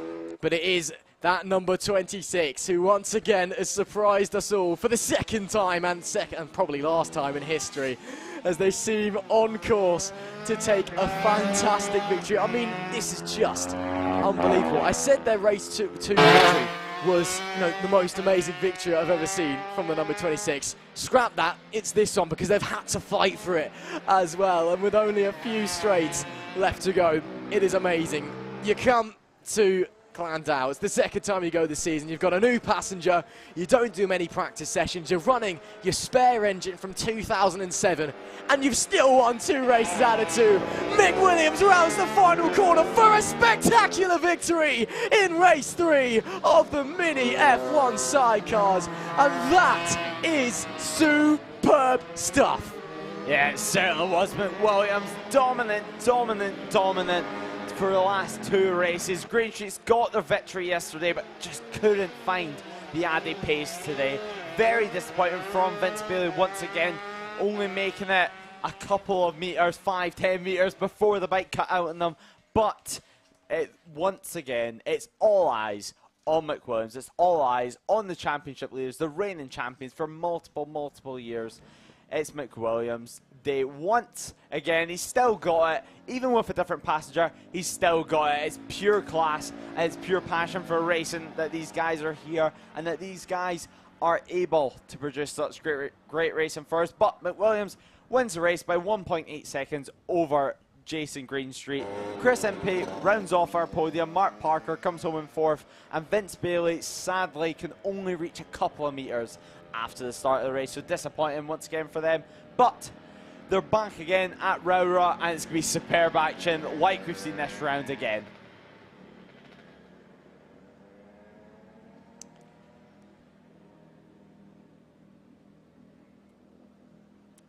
Time then for some senior mini moto action once again. Race 3 of the senior mini motos getting ready to go racing. The riders just forming up on the dummy grid for the final time. And just a quick note about Shannon King. Of course, Shannon having a huge high side in race 2. She won't be competing in this race. She is all okay, but she's been ruled out. And she says that, quote unquote, she's very disappointed not to be racing. She wishes she was, but she'll be back in full force at Rowra on the 17th and 18th of September for round 7 of the FAB-Racing Mini Bike British Championship. Not long now till the end of the season. It's crunch time, and it is crunch time in the senior mini motos as well. Will Howarth has got it all up against him. Matt Birkin and Josh Birkin have been rapid this weekend. And Craig Ashell as well, looking pretty pacey. And let's not count out Holly Harris. She may not be with the front runners in the championship, but coming off a 3rd on the grid. She's been strong in both races so far, and she could be one to watch out for in the final race. It's Josh Birkin going from pole position with Craig Ashell alongside him. Holly Harris starts from P3 with Will Howarth in P4. Matt Birkin is 5th with Chris Yeomans alongside him. The 4th row is Rhys Gentry and Nick Bennett, with David Myatt and Callum White rounding out the top 10. Shannon King, of course, will be starting 11, but she's too disappointed to be here. Lamar Morgan starts from 12th with Mark Payne 13th, Keaton Payne 14th, Ross Michael P15, Alberto Vanteo 16th, Robert Kitley 17th, Rob Gentry 18th, and Duncan Diper rounding out your senior mini motos grid for the final time. We've had 2 brilliant, well, 1.5 brilliant races, if we're including the red flag in race 2. It's been awesome mini moto action, as always with these senior guys, Lewis. And, well, what can we expect in race 3?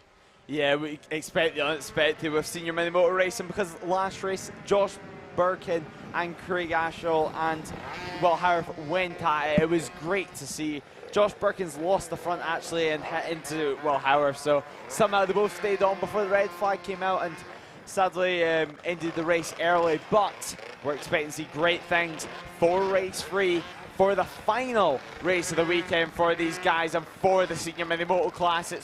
It's elbow to elbow racing. It's basically training paint. A little wave up to the commentary box goes Josh Perkins. Big men and girls and little bikes. So now we wait for the point to the lights, and then we can get underway for the final race of the weekend. The lights are on and the lights are off, and Josh Birkin makes an awesome start. Craig Ashall dropping down the order. Holly Harris looking to slot into third position right now. Will Howard in that second place, and it looks like Yeomans has made it up into fourth. The other Birkin in fifth right now, and Reece Gentry making it up for the order. Reece Gentry starting from seventh, making it up to sixth, one position on the line, and Holly Harris straight away getting overtaken by Matt Birkin on his old but new levers, and now Holly Harris having to defend from Yeomans once again. But it's Josh Birkins up front right now in that race lead, defending from Will Howarth. Will Howarth, though, we've seen how strong he was in the Moto team earlier on, and we know that he has the pace, as Matt Birkin has already caught up to the top two.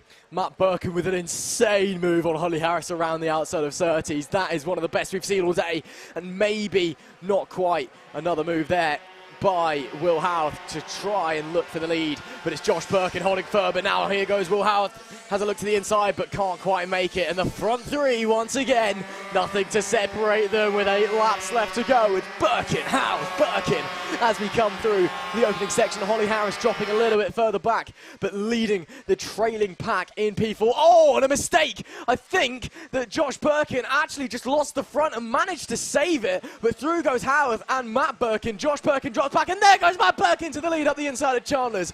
This is brilliant stuff here, swapping places left, right and centre. Matt Birkin to the lead, Will Howarth back down to second, and Josh Birkin somehow still on the bike in P3.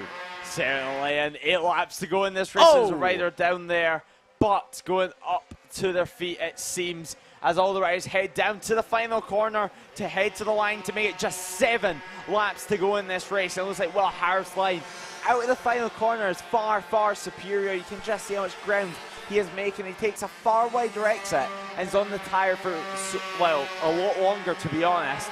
But that lets the revs stay up a lot longer with these larger riders and a lot more weight on the bike. It stops it from bogging down, and it keeps the revs high, as Will Howarth has high hopes of taking the race lead. He tries to dive down the inside, looks down the inside now. It's so tricky, it's so bumpy, but he makes it work, and he makes it work into first place. But can he convert it into a race win? Because Matt Birkin has something to say about that by taking the race lead back.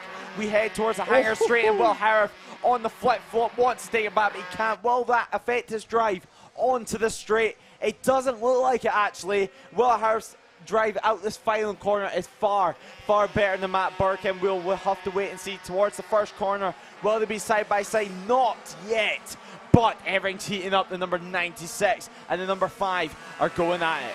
Matt Birkin still in the lead of this race. Somehow, Josh Birkin dropping a little bit away from this lead battle. So it's now Matt versus Will for the lead of the race with 6 laps to go. With the crowd watching on fervently. And as the action kicks off here in race 3 of the senior mini motos, and action all throughout the pack as well. Moves left, right and centre, and a move there for the lead of the race by Will Howarth at the exit of Chalmers and on the run into the Dell. A beautiful move there to take the lead of the race. But Matt Birkin, we know what he's like. He's a win it or bin it character. And well, right now he wants to win it. Looking to the inside on the brakes into the final hairpin. Superb stuff from Matt Birkin back through Will Howarth. Oh, he blocks him, or he tries to block him, but Will Howarth still the superior run. He'll have the inside line into turn 1. He'll have the lead into turn 1. This is excellent racing, and while they're fighting, Josh Birkin might be coming back into this battle. So with 5 to go, it's anybody's guess who could be in the front of this race. Yeah, it is, and there's only 5 laps to go, so the clock is ticking down, the laps are coming down, and Matt Birkin is opportunity. Oh! Big high side there from Will Howarth, but it looks like that may hand Matt Birkin the race when we look further down the pack to the 1-2-9 and round the final corner now, and that is Duncan Diaper in the picture, but red flag right now. So we're just, all riders will come to a stop in race 3, and there was 5 laps to go. Oh, that was a nasty, nasty high side there for Will Howarth. Hopefully he's all okay, but we'll have to wait and see as we get ready and waiting. Red flag out here with a great battle for the lead, but as all the riders come to a stop, it's, well, interesting to see. And, well, a few of the riders obviously coming to a stop, just having some conversations. This is the second red flag we've had today in the senior mini motos, of course. Race 2, also a high side leading to a red flag. Hopefully Will Howarth is okay. That is not a sight that you particularly want to see.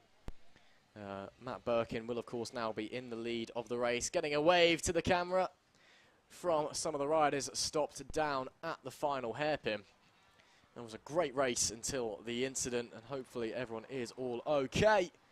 Will Howarth has had a great weekend, and having a big accident is not the way that he wants to end it, I'm sure. But hopefully he'll be up on his feet in a moment's time. But until then, we just have to sit and wait patiently for the paramedics to do their thing, make sure everyone is all okay, clear the bike out of the way, and then we'll have to come back and start racing again. And go off from the grid again, which of course creates even more chaos because all the places that you've been fighting for and sorted, it's, well, all gone pretty mental. It's very, very close indeed, having gone out there. So we'll have to wait and see what's going to happen. Yeah, we certainly are. And now the riders are just in the corner area right now, just having a little chat. But what a great race that was. And in the commentary box, joining me once again this weekend is Sullivan Mountsie. Sullivan, how are you? Yeah, I'm good, thank you. And this weekend in the Extreme 200s, back on the Moto 4 bike, how has it been in your opinion? Well, it's been a tough weekend. It's quite a hard bike, the 17-inch wheel bike, especially around these go-kart tracks. It's just higher, harder to turn, harder to lean over, whereas Evan and Philip on their 12-inch bikes can just flip it left and right quickly. So it's been a tough work, but I was able to stay with Philip in the race, and I did actually end up beating him. But it was tough, but at the end of the day, it's only helping me progress further towards my Moto 3. And your crash this morning in warm-up, how are you after that? How's the bike? Was it just simply a brake lever that broke, or a gear lever that broke, or what happened? Yeah, so my gear shifter, the rod which connects it to the gearbox, snapped, which allowed me not to be able to restart, which was quite frustrating. And then in the race, I just lost the rear because the engine didn't come back in because of the engine braking. Which really, if we had Gary Wilson here that does Wilson Racing, then he'd be like, all right, let's whip off some engine braking. But this time he's not here, sadly. So my dad done a good job, but it's just a bit frustrating. So obviously it's been great conditions all weekend here at Llandow. We're expecting some rain. You said to us at the start of the weekend you weren't wanting any rain, to be honest, because your rain tyres were destroyed. Yeah. So just... That's why we didn't even go out in Q1, because it was just so bad. And if it was going to rain, we were just going to probably go home because it was too dangerous, and we don't want to really injure myself too much more because I've had a couple big crashes recently. But yeah, it's going all right now. Lovely weather, and I'm quite excited for this 70 races. Luke's been up there, and Henry, he's really determined this race. I was talking to him earlier, and he's fired up, ready to go, but he's doing everything right. He needs to get that difference between him and Ethan, because Ethan keeps on putting the exact same move on him, and he just needs to get in his head that Ethan's going to do it, so he needs to break it even later and just try and see if Ethan will try and do up his inside, and he'll actually go deep, and as soon as that happens, he'll know what to do. Yeah, and we also seen in that race, Henry McCartney looked so strong through that first sector, especially for the first chicane, really. I mean, just as we flipped over to the left, Henry McCartney managed just to get in the inside almost every single lap. Yeah, but that's what I mean. It's just he's got a bit more weight, so it's good, better at transition, but a bit slower down the straight. So that's a bit annoying.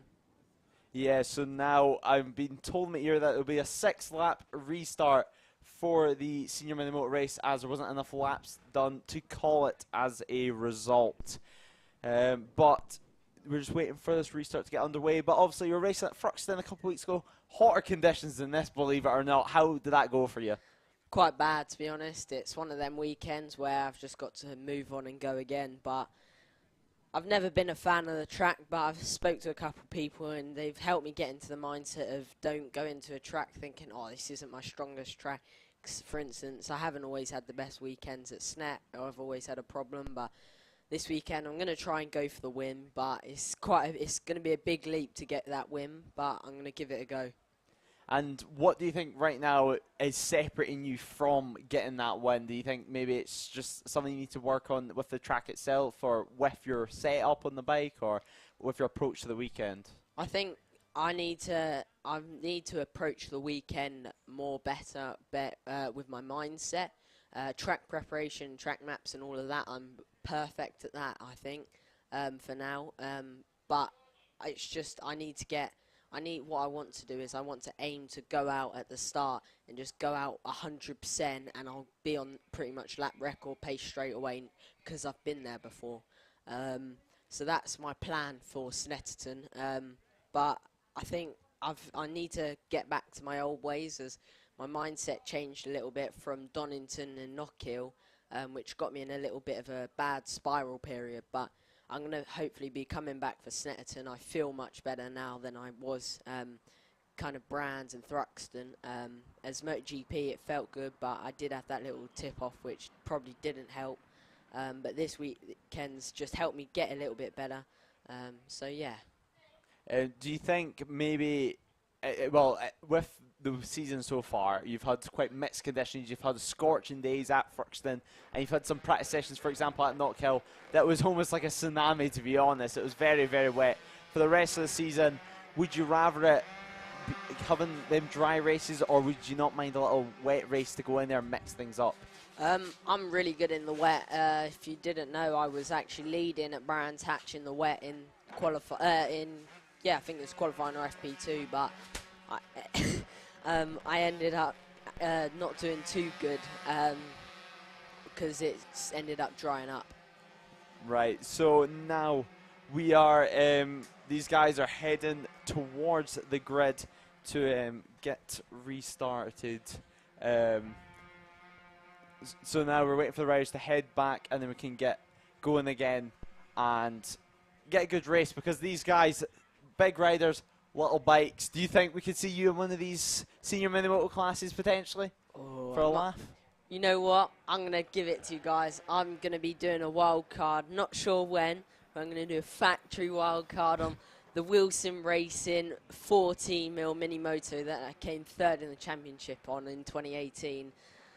This year, not sure when, but I'm going to give it a go on these guys on their rapid LCs, as I saw Will Howarth come out of the double apex left. He came out, just popped the wheelie and came back down naturally with a power wheelie. These guys, they're just insane, to be honest, but I'm going to give it a go and just try and not come last. Would you race also in the Extreme 200 class on that weekend, or would you just put pure focus on the senior mini moto class? If they're not too far apart, I might do both, but it depends what track it is, to be honest, because this track has been a real big struggle. But I might try and do two. So now we're also being told no warm-up lap for this senior mini moto race, and now we're just going to get underway, and this will be the race start. Once Rob points to the lights, as he does, lights will go on, lights will go off, and then we'll go racing for the second start of the senior mini moto, guys. Point to the lights, and lights are on, lights are off, and it's Josh Birkin who makes an incredible start. Once again, Craig Ashall not be able to make a start that he wants. Chris Yeomans into that third place. Craig Ashall dropping down to fourth. Holly Harris currently in the middle of the pack in about sixth position right now. Reece Gentry fighting for that sixth position. It's a great clean start, and that's the most important thing in this senior mini moto class, is everyone's made it through the first corner, because these guys, they're so aggressive. Yeah, they're quite big riders, and I remember doing an LC riding with them on my LC back when I used to race here, and literally these guys are so hard on the brakes, so fast, literally pinning it through every corner. The bikes all over the place, they are on it. And obviously racing the British Talent Cup, so is Holly Harris. Two British Talent Cup riders would be racing this class when you make your wildcard appearance on the Factory Wilson, as Matt Birkin takes the race lead. But what would your mindset be going into this? Would it just be getting into race wins, or would it be beating Holly Harris, beating another British Talent Cup rider in the senior class? Well, I'm going to try. My aim is to have a go at Holly Harris, but I don't know, because they're all on LCs and I'll be on an air cord. So, you know what? I might just bring a bit of elbow down, sliding it around the corners, and we might be able to get away with it.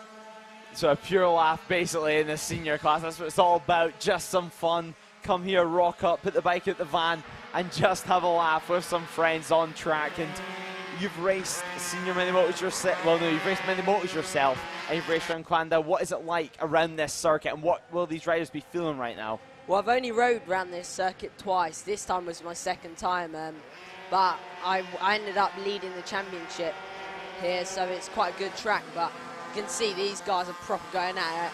I don't think I was pushing this hard when I was on a mini moto for sure.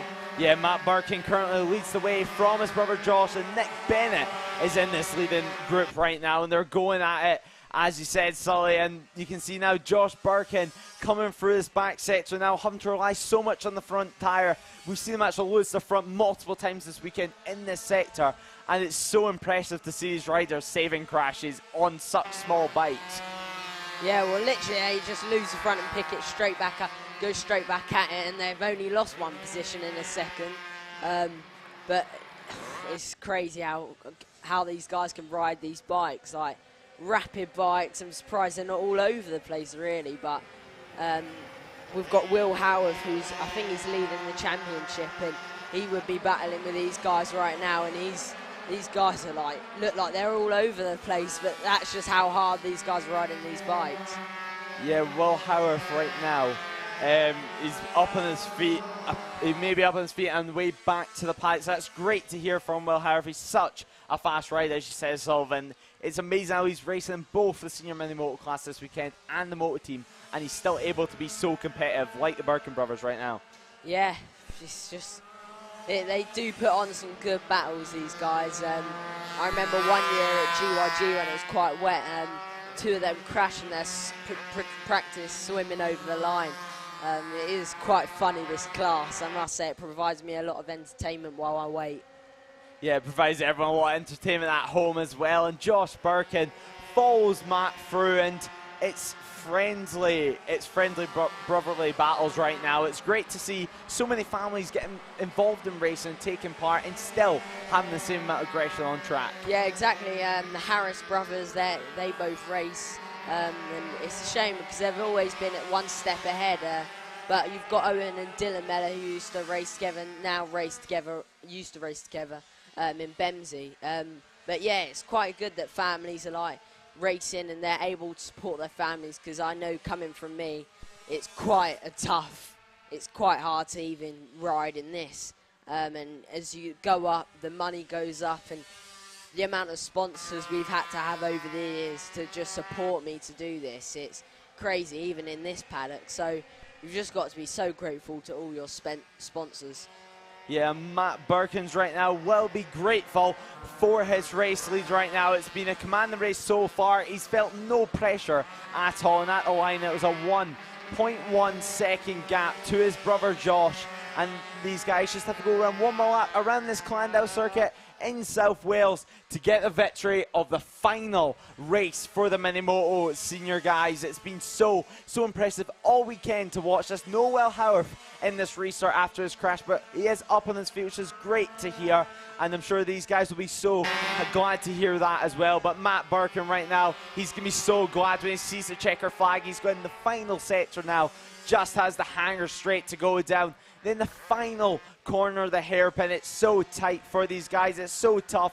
It's been tough conditions all day. So sunny, so hot. But once again, Matt Birkin showing his class, and he wins. He takes the checker flag and race free. He pops the wheel, tries to, as his brother comes just behind Josh Birkin, takes that second place, and Nick Bennett rounds off that podium, and Holly Harrison, Rhys Gentry and Craig Ashall finish up their battle further down the order. Holly Harris finishing in 7th position, pretty respectable considering the battles that they face in this class. There's still battles going down in the further down the order.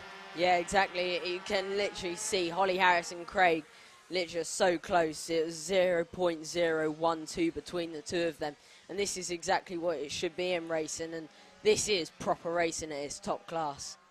But yeah, you've got Matt Birkin in first place with Josh Birkin in second, then Nick Bennett in third, Chris Yeomans in fourth, Gentry in fifth, Ash Hall in sixth, Holly Harris in seventh, Payne in eighth, White in ninth, and Mayat in 10th. So that was a proper good race, and might have to start watching this a bit more. Yeah, everyone should. It's great racing every single weekend for the senior mini moto guys. And it's been a great day of racing in general. Great conditions for these guys. It's basically perfect conditions for racing a motorbike. Yeah, I love these conditions. Does show how fit you have to be.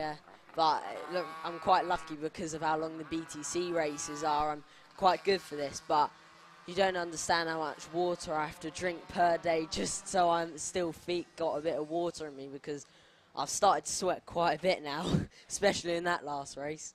And how much preparation do you have to put in physically for these races? Yeah, so I do quite a bit of cycling. I've been quite busy this week, so I've only done I've done 2 cycles this week. But yeah, I've been going to the gym twice this week, and then I had 2 days off coming up here on Thursday and Friday. But as soon as you get out this paddock, it's crazy, and these guys here, like literally on their metric kits, I know they still do a lot of cycling. Ronnie and Luke and Henry and Ollie, and they're all literally going on it, cycling, doing their fitness, and it's good because I wasn't even like that. Yeah, so next up we'll have the Premier Class, we'll have the Mini GP70 British Championship, and yeah, so race free for these guys, and it's sunny conditions. It's going to be a dramatic finale for the weekend, and we've seen it earlier on in race 2. Ethan Sparks couldn't make a good start and bogged down really off the line until he popped a massive wheelie and dropped back 3 or 4 positions. Yeah, well, I spoke to him, and it literally, he didn't even go into gear. So he's in neutral off the line? Yeah, literally went into neutral, and he thought it was in first, and he let out the clutch, it didn't go, so he had to pop it and go, and it was kind of a rushed start, which probably was quite frustrating.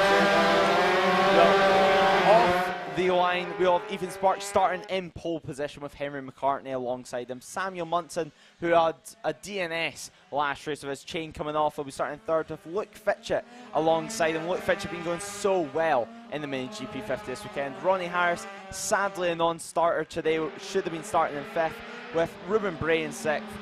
Noah Gilroy was starting 7th with Ollie Sims alongside them, and Harry Payne making his return. And Samuel Munson once again having issues, it looks, even with the chain once again on that bike.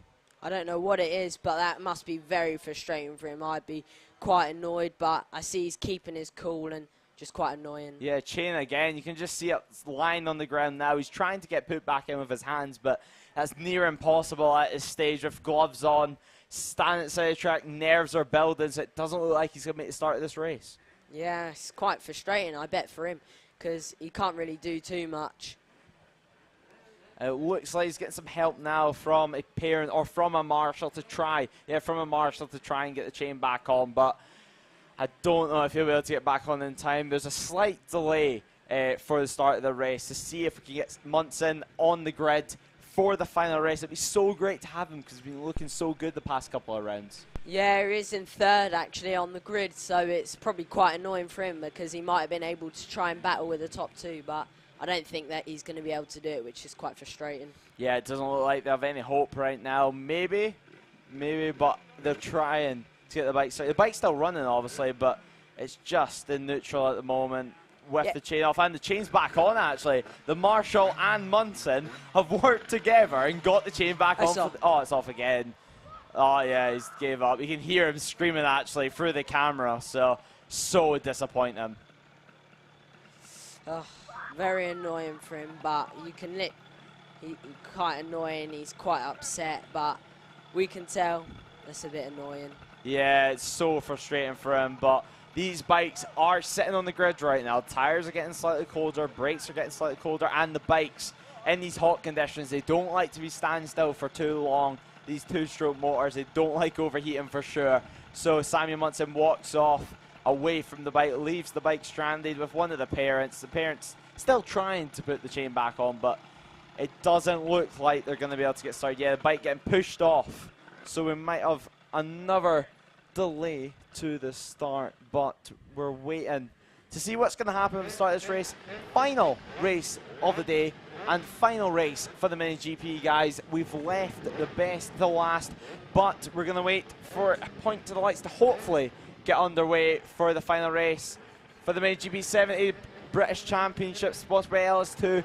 Rob at the front of the grid. Final checks being done on the grid. Bikes revving, riders are revved up now. The point to the lights is done. We wait for the lights to come on. The lights are on and the lights are off, and Ethan Sparks makes a great start this time around. Henry McCartney though has the inside line for turn 1 but cannot make it work. Luke Fitchett in 3rd place in that final podium position. Ollie Sims battling with Ruben Bray right now, and Noah Gilray up into 4th place. Yes, lovely, man. Henry just put a lovely move on Ethan, but Luke needs to start putting moves on Ethan and stay with them because they're just getting that edge on him, but Henry's going for this win. Yeah, Henry's going for the race when he really wants it. Ethan Sparks dives down the inside. It's so great to see, even at round 2, it was like a Moto 3 race as Henry McCartney once again dives down the inside. This is why we go racing. It's so close, it's so fast, and they're so talented at such a young age, but he's great on the brakes here as Ethan Sparks. He dives down the inside onto the new patchy track and takes race lead, but once again, McCartney with the inside line cannot make it work, cannot get the drive. Yeah, Henry is pushing for the, so he knows he needs to do it, and he's literally putting every opportunity up the inside of Ethan, and that's a perfect mentality. Yeah, right now though, Henry McCartney diving down the inside. A massive smile goes on both our faces at the commentary box. This is great to see. It's great to see such young talents and such fast motorbikes around these kart tracks, and so close as Ethan Sparks dives down the inside once again, takes the race lead. Luke Fitchett though is there in that 3rd as Henry McCartney so fast through that chicane, and he manages to make up so much time, but then we come down the back straight towards this hairpin as Ethan Sparks, who's a master on the brakes, and there is that move once again, taking the race lead from McCartney. And now Luke Fitchett is battling for that second and into 2nd place. Yeah, well, hopefully Luke will start putting moves on Ethan, because if he doesn't, then it's going to be tight. But Henry literally probably tries to do it up the inside Luke, and he's not been able to do it. Yeah, it caused Luke Fitchett to basically lean on the side of his bike, basically. They were basically touching at that point. I wouldn't be surprised if there's some tyre marks left on Luke Fitchett's levers, but Henry McCartney, he's going to make up time through this final sector on them. He's going to be right bunched up. But the real question is, will Sparks now get into a rhythm and start to disappear? Yeah, Luke needs to start putting moves on him. He's got to try and outbrake him into, or Henry's got to start putting moves on Luke to try and keep that gap, because as soon as Ethan goes, he's gone. Yeah, Ethan Sparks so impressive through this final corner, but Luke Fitchett is not bad on the brakes himself. He's not bad at defending either. It's so impressive what he's done this weekend on the Mini GP 50 and then getting podiums on the 70. Ethan Sparks though leads the way. 9 laps to go in this race. They go past so quick. You've raced these bikes yourself, and in this group battle right now, if you were the likes of Henry McCartney, what is your game plan? I would be putting a move on Luke every time, so it looks like Ethan's just going to get that little gap on Luke, and as soon as Ethan's gone, he's gone. And I think Henry knows that, which is why he tried putting so many moves on Ethan. But Luke's looking quite strong, and I was talking to him. He was actually going to do LCs and 50s this season. So we spoke to him, me and my dad, and we said we maybe think you should do 70s. And he'd done 70s, and he's gone out and blitzed it, so it's even better for him. And I'm quite surprised he's doing so well, but everything is so perfect. Yeah, there's been a crash. Ruben Bray, a crash there, and what was going to be a great race has caused a red flag now. So red flag conditions for these riders after a crash going on to the straight. So all riders will come to a stop, and with 8 laps to go, the race will hopefully be restarted. So now all these riders, including Ethan Sparks, will just have to collect themselves and just keep calm. But this will also give Henry McCartney a chance again. Yeah, Henry knows. He knows exactly what he's got to do. Him and Luke need to start to work together, but Ruben's looking quite injured. He's a nice lad as well, so I hope he's okay.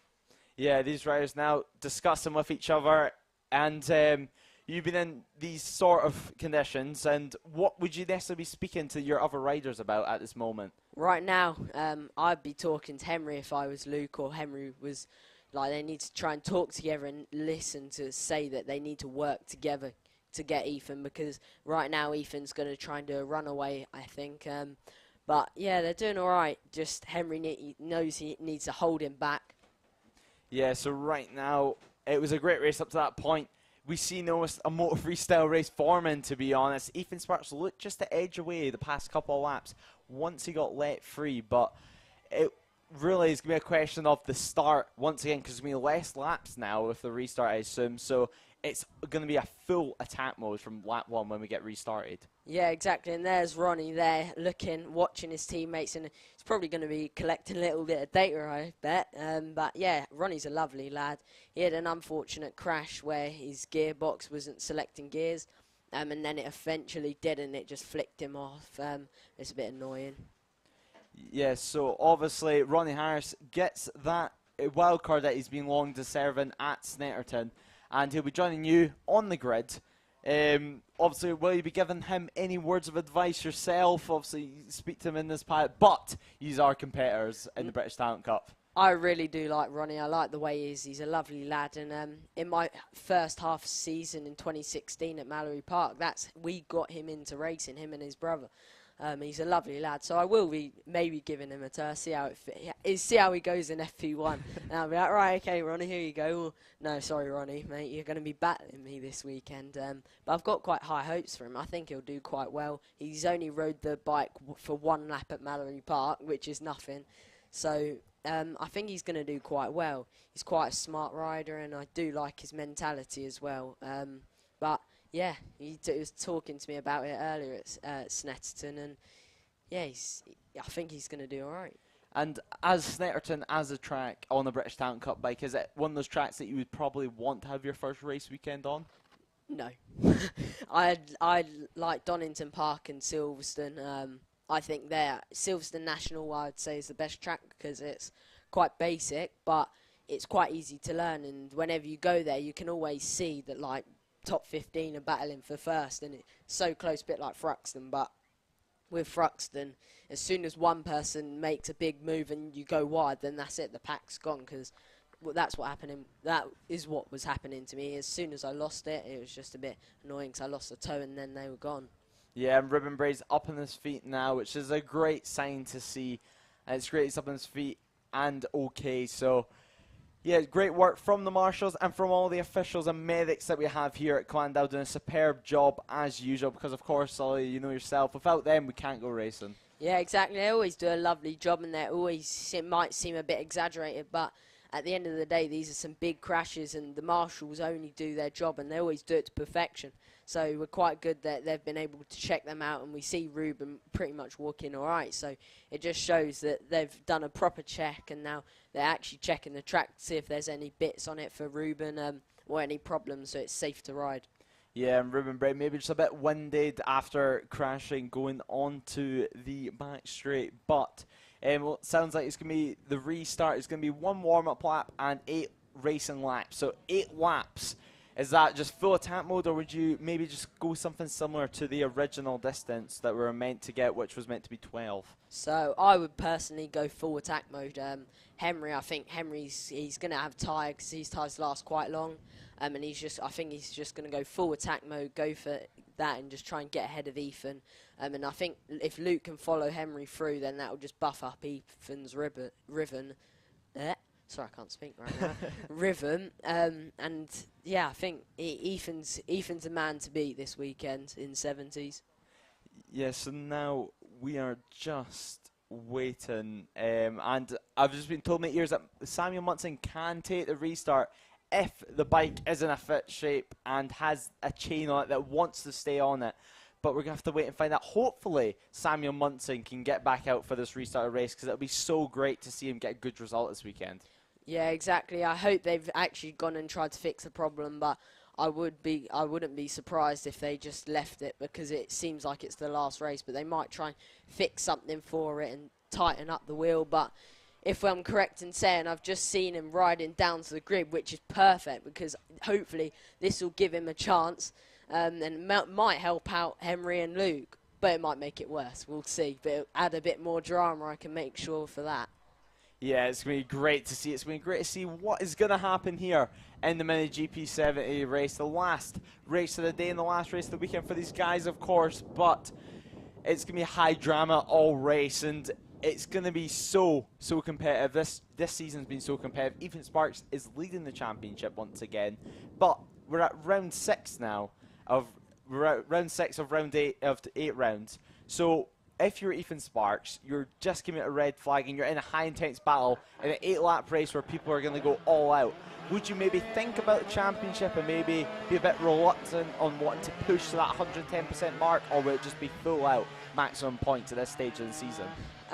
It depends where you are in the championship. If you're doing an Ethan, I might take it a little bit steady on this race, but it depends how they feel. If I was in Ethan's position when I was his age, I would have taken it easy. But knowing me now, it's 100% every race, and that's just how I ride now. And that's why I do crash and warm up, because it's a little bit slippy when you come back for the inside curb, and I just clipped the inside curb and lost the front in warm up. But you can just see these guys doing Luke doing his tuck in first gear. But you're just preparing, exciting, and I think their adrenaline's going to be going. I'm pretty sure they're going to have, hopefully have enough fuel, but I'm pretty sure they will. Yes, right now they're heading back into the holding area before they head back out. As we wait, as Rossi Banham actually sits on Samuel Munson's bike to keep it in place for him, while Samuel Munson gets some shade before the race starts. So Samuel Munson racing in the 70s and the pit bike 140s this weekend, so he's had to race 2 races back to back. Have you ever had to experience something like that, having to do 2 races in a row? Yeah, I have actually. I think we'd done it one time with B&B, but it was horrible because I tell you, the fitness. But yeah, he's good really. He's doing really well, and I'm quite surprised he's doing quite good because it's tough, especially in this heat. Yeah, and obviously, if you're racing 2 classes in a row, you have to take just a couple of laps to maybe get your mind back into this mindset of a 70 rider or of a pit bike 140 rider, because it's completely different bikes and chassis, and the racing is completely different. Yeah, I think. Yeah, it's good. I like how these guys think. I like how they work, and yeah, I'd say I think everyone's goal for this season to beat right now is Ethan right now, because he is just topping everything so far in the 2 races this weekend. So that's who everyone, I bet, is their rival. But my rival back when I used to ride was Johnny Garness and Mason Foster. I always did have a little bit of a disadvantage because of my weight, but it's only gone and helped me push harder later on in the stage. And right now it looks like they're actually fueling up and cooling off, because as I thought, it looks like they're probably not going to have enough fuel for the race. So it's just, it's tough, especially because I've always been a bit behind everyone, because Casey O'Gorman, Evan Belford, Ollie Walker, Ryan Hitchcock, they've always been 2-3 steps ahead of me.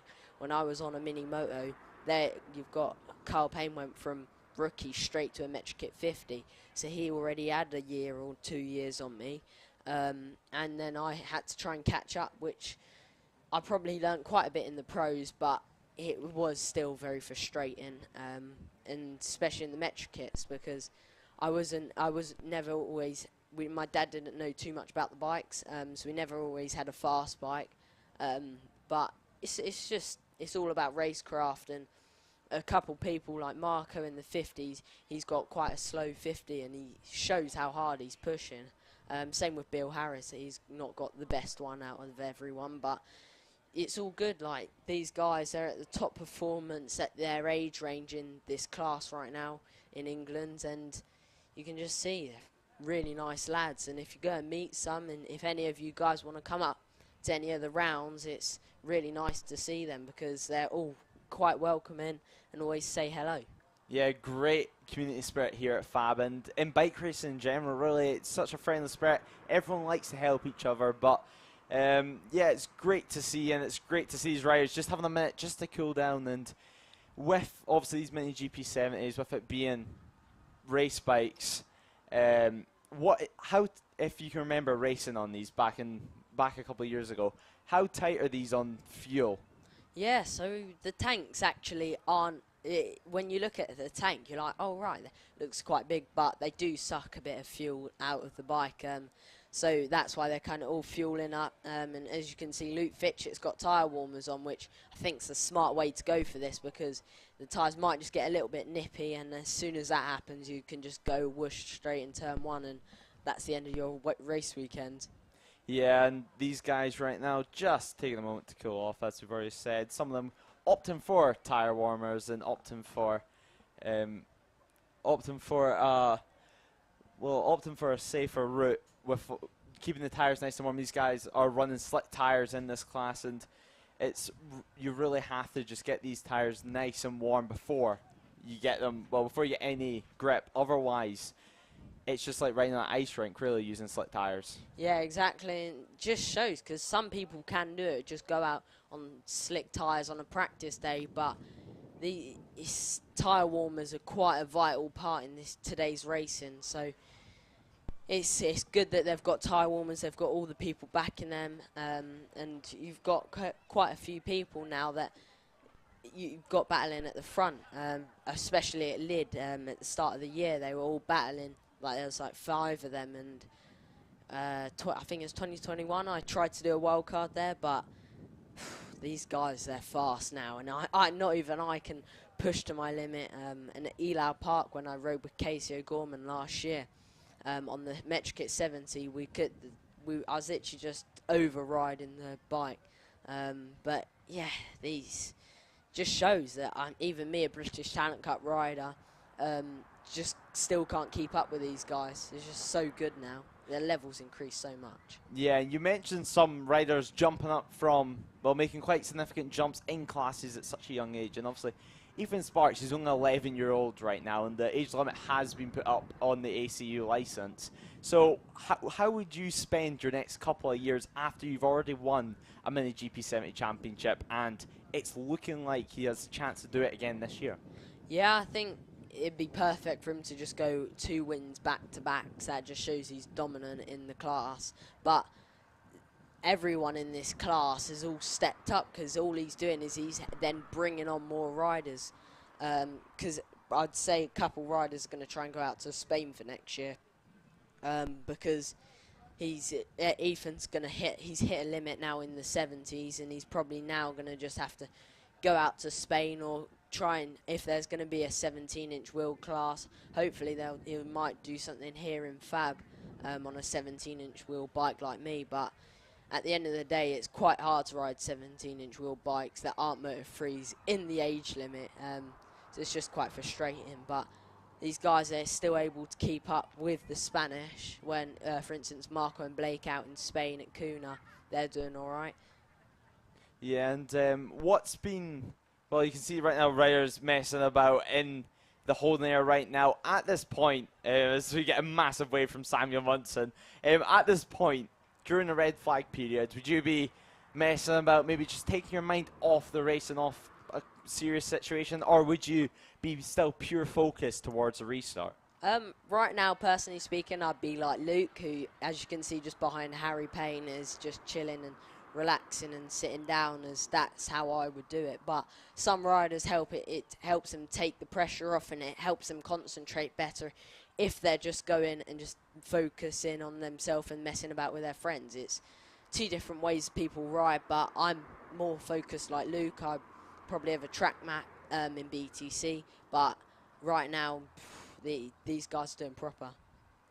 Yeah, and right now we're getting told that Harry Payne's bike is actually back into the paddock, so maybe refueling there, maybe some sort of issue, or maybe even putting on some tyre warmers. We're going to have to wait and see. We can see it from our commentary box up here, so we'll keep you updated on that. But Harry Payne's still down there in the holding area, so still clearly planning on making the restart and making the race. Yeah, I think they're just getting a bit more heat into their tyres, because as soon as they get a bit bad or a bit cold, then it will start to go a bit slippy, and we don't really want to see crashes. We want to see the motor-free battles that we were seeing, and they always can provide good battles, these guys.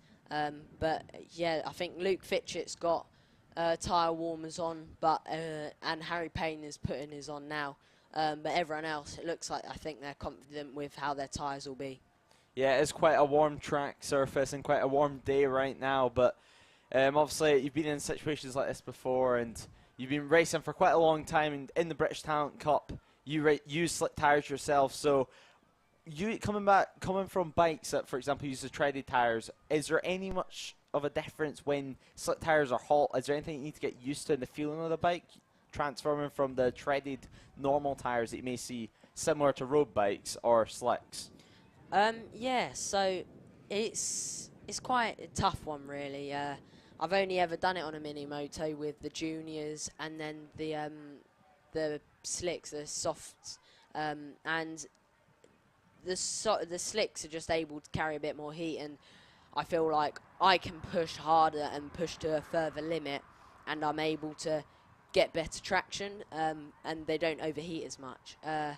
But it's quite good, really, because they used to use Mitas tyres, where they were pushing where I had to push quite hard, and they just overheated a bit easier. So now they're using PMTs, and it's just giving them a bit more grip and able to push a bit harder.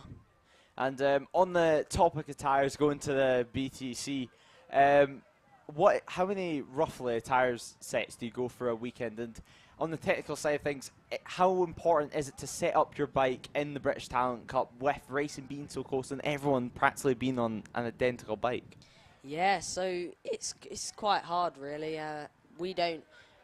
We only do 2 sets of tyres, 3 sets of tyres per weekend, but you've got some people that throw in 5 sets of tyres every session, which we can't really do, and that's just one of them things, but I'm able to work with it, and it's going good. Yeah, and well, on these mini GP70 bikes, is there much you have to do with the bike itself, such as suspension, or is it more just put in some tyres and just go out there and do laps? Yes, we used to use BG Motorsport Olin suspension for my Metro kit, and that worked perfectly for me, because we run YSS rear shock and the Metro kit front forks, and they just work perfectly, because I'd always set them up perfectly, and they're up in Silverstone, so they know what they're doing. They're at BSB as well, so they are quite experienced, and it's helped me quite a bit. And a lot of these guys have now got some suspension guys working on their bikes, so they've always got a good feel. Yeah, now it looks like we should hopefully be getting underway pretty soon. Now bikes are starting to get bump started, and hopefully we can get going again for some action. Helmets are on, game faces are now on, and bikes are getting ready to head out. But of course, I'm joined still by Sylvan Mancy, joining me during the red flag with the senior mini motos, and then the senior mini moto race, and now the first race of, well, the mini GP70, and now we're here for the second restart, the second time running of this race free. So let's see what's going to happen. It should be a very, very entertaining race. And now the real question is going to be, with these 2 warm-up laps, also, it's going to give the time for people who didn't run the tyre warmers down there to get heat into the tyres, and it's going to see if Samuel Munson can make the start of this race. Yeah, well, they're fiddling with his bike. Something must have been wrong with his tank or something, but it looks like he's going now, and Harry Payne's bike's out there, so it's good that he is restarting. Yeah, it's great seeing Harry Payne here, of course, after such a massive crash that he faced here at the circuit for round 2. Well, obviously it was a massive incident for him, so as a rider, I'm a rider myself, but as a high performance rider and wanting to make a career after this, would it be something that you just have to put to the back of your mind straight away? Or, and someone's actually, Samuel Munson being pulled off the grid actually, so Samuel Munson doesn't look like he's going to make a restart. They're looking down at the chain. Once again, chains came off the bike once again, so it's so frustrating. I think this is the 3rd or 4th time that this has happened. Yeah, I feel it for him. Literally, it's quite annoying, I bet, for him.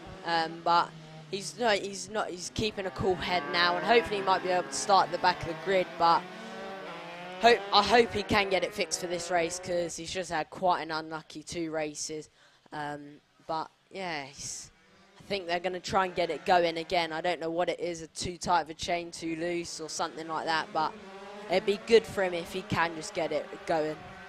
Yeah, he was looking pretty calm right now, but of course this is the Premier class. This is the LS2 Helmets Mini GP70 British Championship, and it's going to be Ethan Sparks who starts in pole position with Henry McCartney alongside him.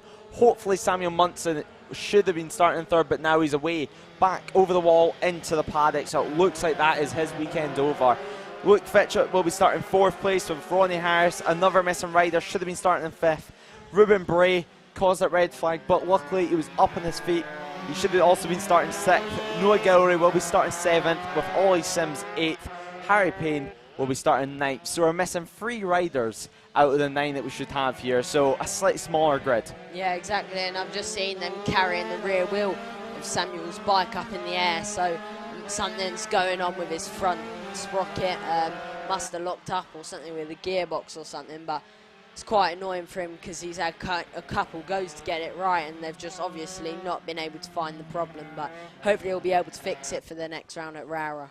Hopefully so. So now it is time. My name is Lewis Ray, and alongside me for this final race of the weekend, this Mini GP70 Race 3, will be Sylvan Mancy, British Talent Cup rider. It's great having you here. It's going to be a great race. We've seen what was starting to be a great race, which sadly got ended early, so now it's time to get a full rerun of this. 2 warm-up laps. They've had enough time, hopefully, to get enough heat into their tyres and into their brakes. But it's the last race of the weekend for these guys. It's the last race of the weekend here at Llandow, here in Wales for the year. So now we wait for the point to the lights. We wait for the lights to go on. The lights go on, and the lights go off, and Ethan Sparks makes a great start. So is Luke Fitchett. Henry McCartney slightly slower, but he's still in 2nd position. He's not lost any. Ollie Sims seems to be in 4th place right now. Noah Gilroy straight on his tail, so it's a bunch pack already, and now Ethan Sparks out front. What can he do, and what can Henry McCartney do? Yeah, well, I can see Henry is pushing to stay with Ethan, but Ethan's going for it. He is going all out just on these first couple laps, just to pull away from Henry, and it's working right now. He's just got that little bit more of a gap than he did on lap 1 at the first restart. Yeah, and of course, the top 3 guys, the only person that did have the tyre warmers on is Luke Fitchett. So maybe in the first couple of laps, while they build up the confidence on them tyres, just making sure they are at 100%. Luke Fitchett might have an upper hand, but Henry McCartney is looking to make a move, but he cannot make anything work. He's just getting a gap. He's getting it closer and closer, and he's ready to pounce. He's so fast through this first sector as Ethan Sparks shows the way once again. The championship leader, 7 laps to go. Yeah, exactly. You can see Henry is lining it. I saw him going into the chicane looking for a move, and then just into that left hand. He's preparing for it, but he wasn't able to do it that time round. But I think he's just learning to see what Ethan's doing. But looks like Ethan is pulling away right now. He round deep it, going into the last corner, but he's going for it. Yeah, right now it was just under 1/2 seconds. Ollie Sims is still in that battle with Harry Payne and Noah Gilroy further down in the pack. But Ethan Sparks leads the way. What is the gap going to be this time round? Is it going to be bigger? It looks like it will be. They come across the line now. It's up to half a second. Luke Fitchett is still there in that 3rd. Luke Fitchett, it looks similar to race 1. He's just managing to keep tabs on these front 2. Yeah, exactly. He just needs to, as soon as he's with them, if he can just go with them, that's perfect. But I don't know right now whether they're just edging away, but Henry McCartney puts a lovely smooth move up the inside of Ethan, but Ethan's going to get the drive out the corner and get the cut back on him. Ethan Sparks back into the race lead once again straight away as the marshals look on to what is going to be a perfect, amazing race. 6 laps to go. It's short, but it's going to be sweet because Luke Fitchett's also there. It's going to be a free bike scrap. We know how great he is on the brakes here, but will Henry McCartney find something? Will he not lose that much time on the brakes? Will he start using his head and working out where he is slower than Ethan Sparks because he's so fast through this first sector? You just see him close the gap as we go through here. You can see the gap's already closed. He takes a much tighter line. He can get the weight shifted a lot further on the bike and a lot faster, which means he just gets a better turning angle, a better line through that corner. But now we know how fast he is through his back section, but once again, doesn't look like he's going to be able to make it work. Yeah, well, you can see Ethan's doing a perfect wide sweeping, a bit like what I was doing on the Moto 4 to get it turned, and it's just working for him because Henry's doing a tight line, and that's what's allowing Ethan to not get overtaken in the left-hander like Henry was doing at the start in the first race. Yeah, and Ethan Sparks having a little look there, seeing if anyone was there, but nobody is there this time round. Anyway, last time round it was 4/10 of a second between first and second. This time it is now 5/10 of a second, so nothing really in it. Ethan Sparks sets the fastest lap of the race, a 47.5. That's a very, very fast lap time. 2/10 off the lap record, so we're just going to have to wait and see what is going to happen, because Ollie Sims and Henry McCartney, Harry Payne and Noah Gilray are still in this battle, so there's really two groups in this race. Yeah, exactly, and this is what I love to see. I love to see 1 and 2 groups rather than all split up. Luke's just losing tabs on Henry McCartney right now, but I think if Henry can just stick it on Ethan, then Luke will get that gap, and hopefully he might be able to pit both of them.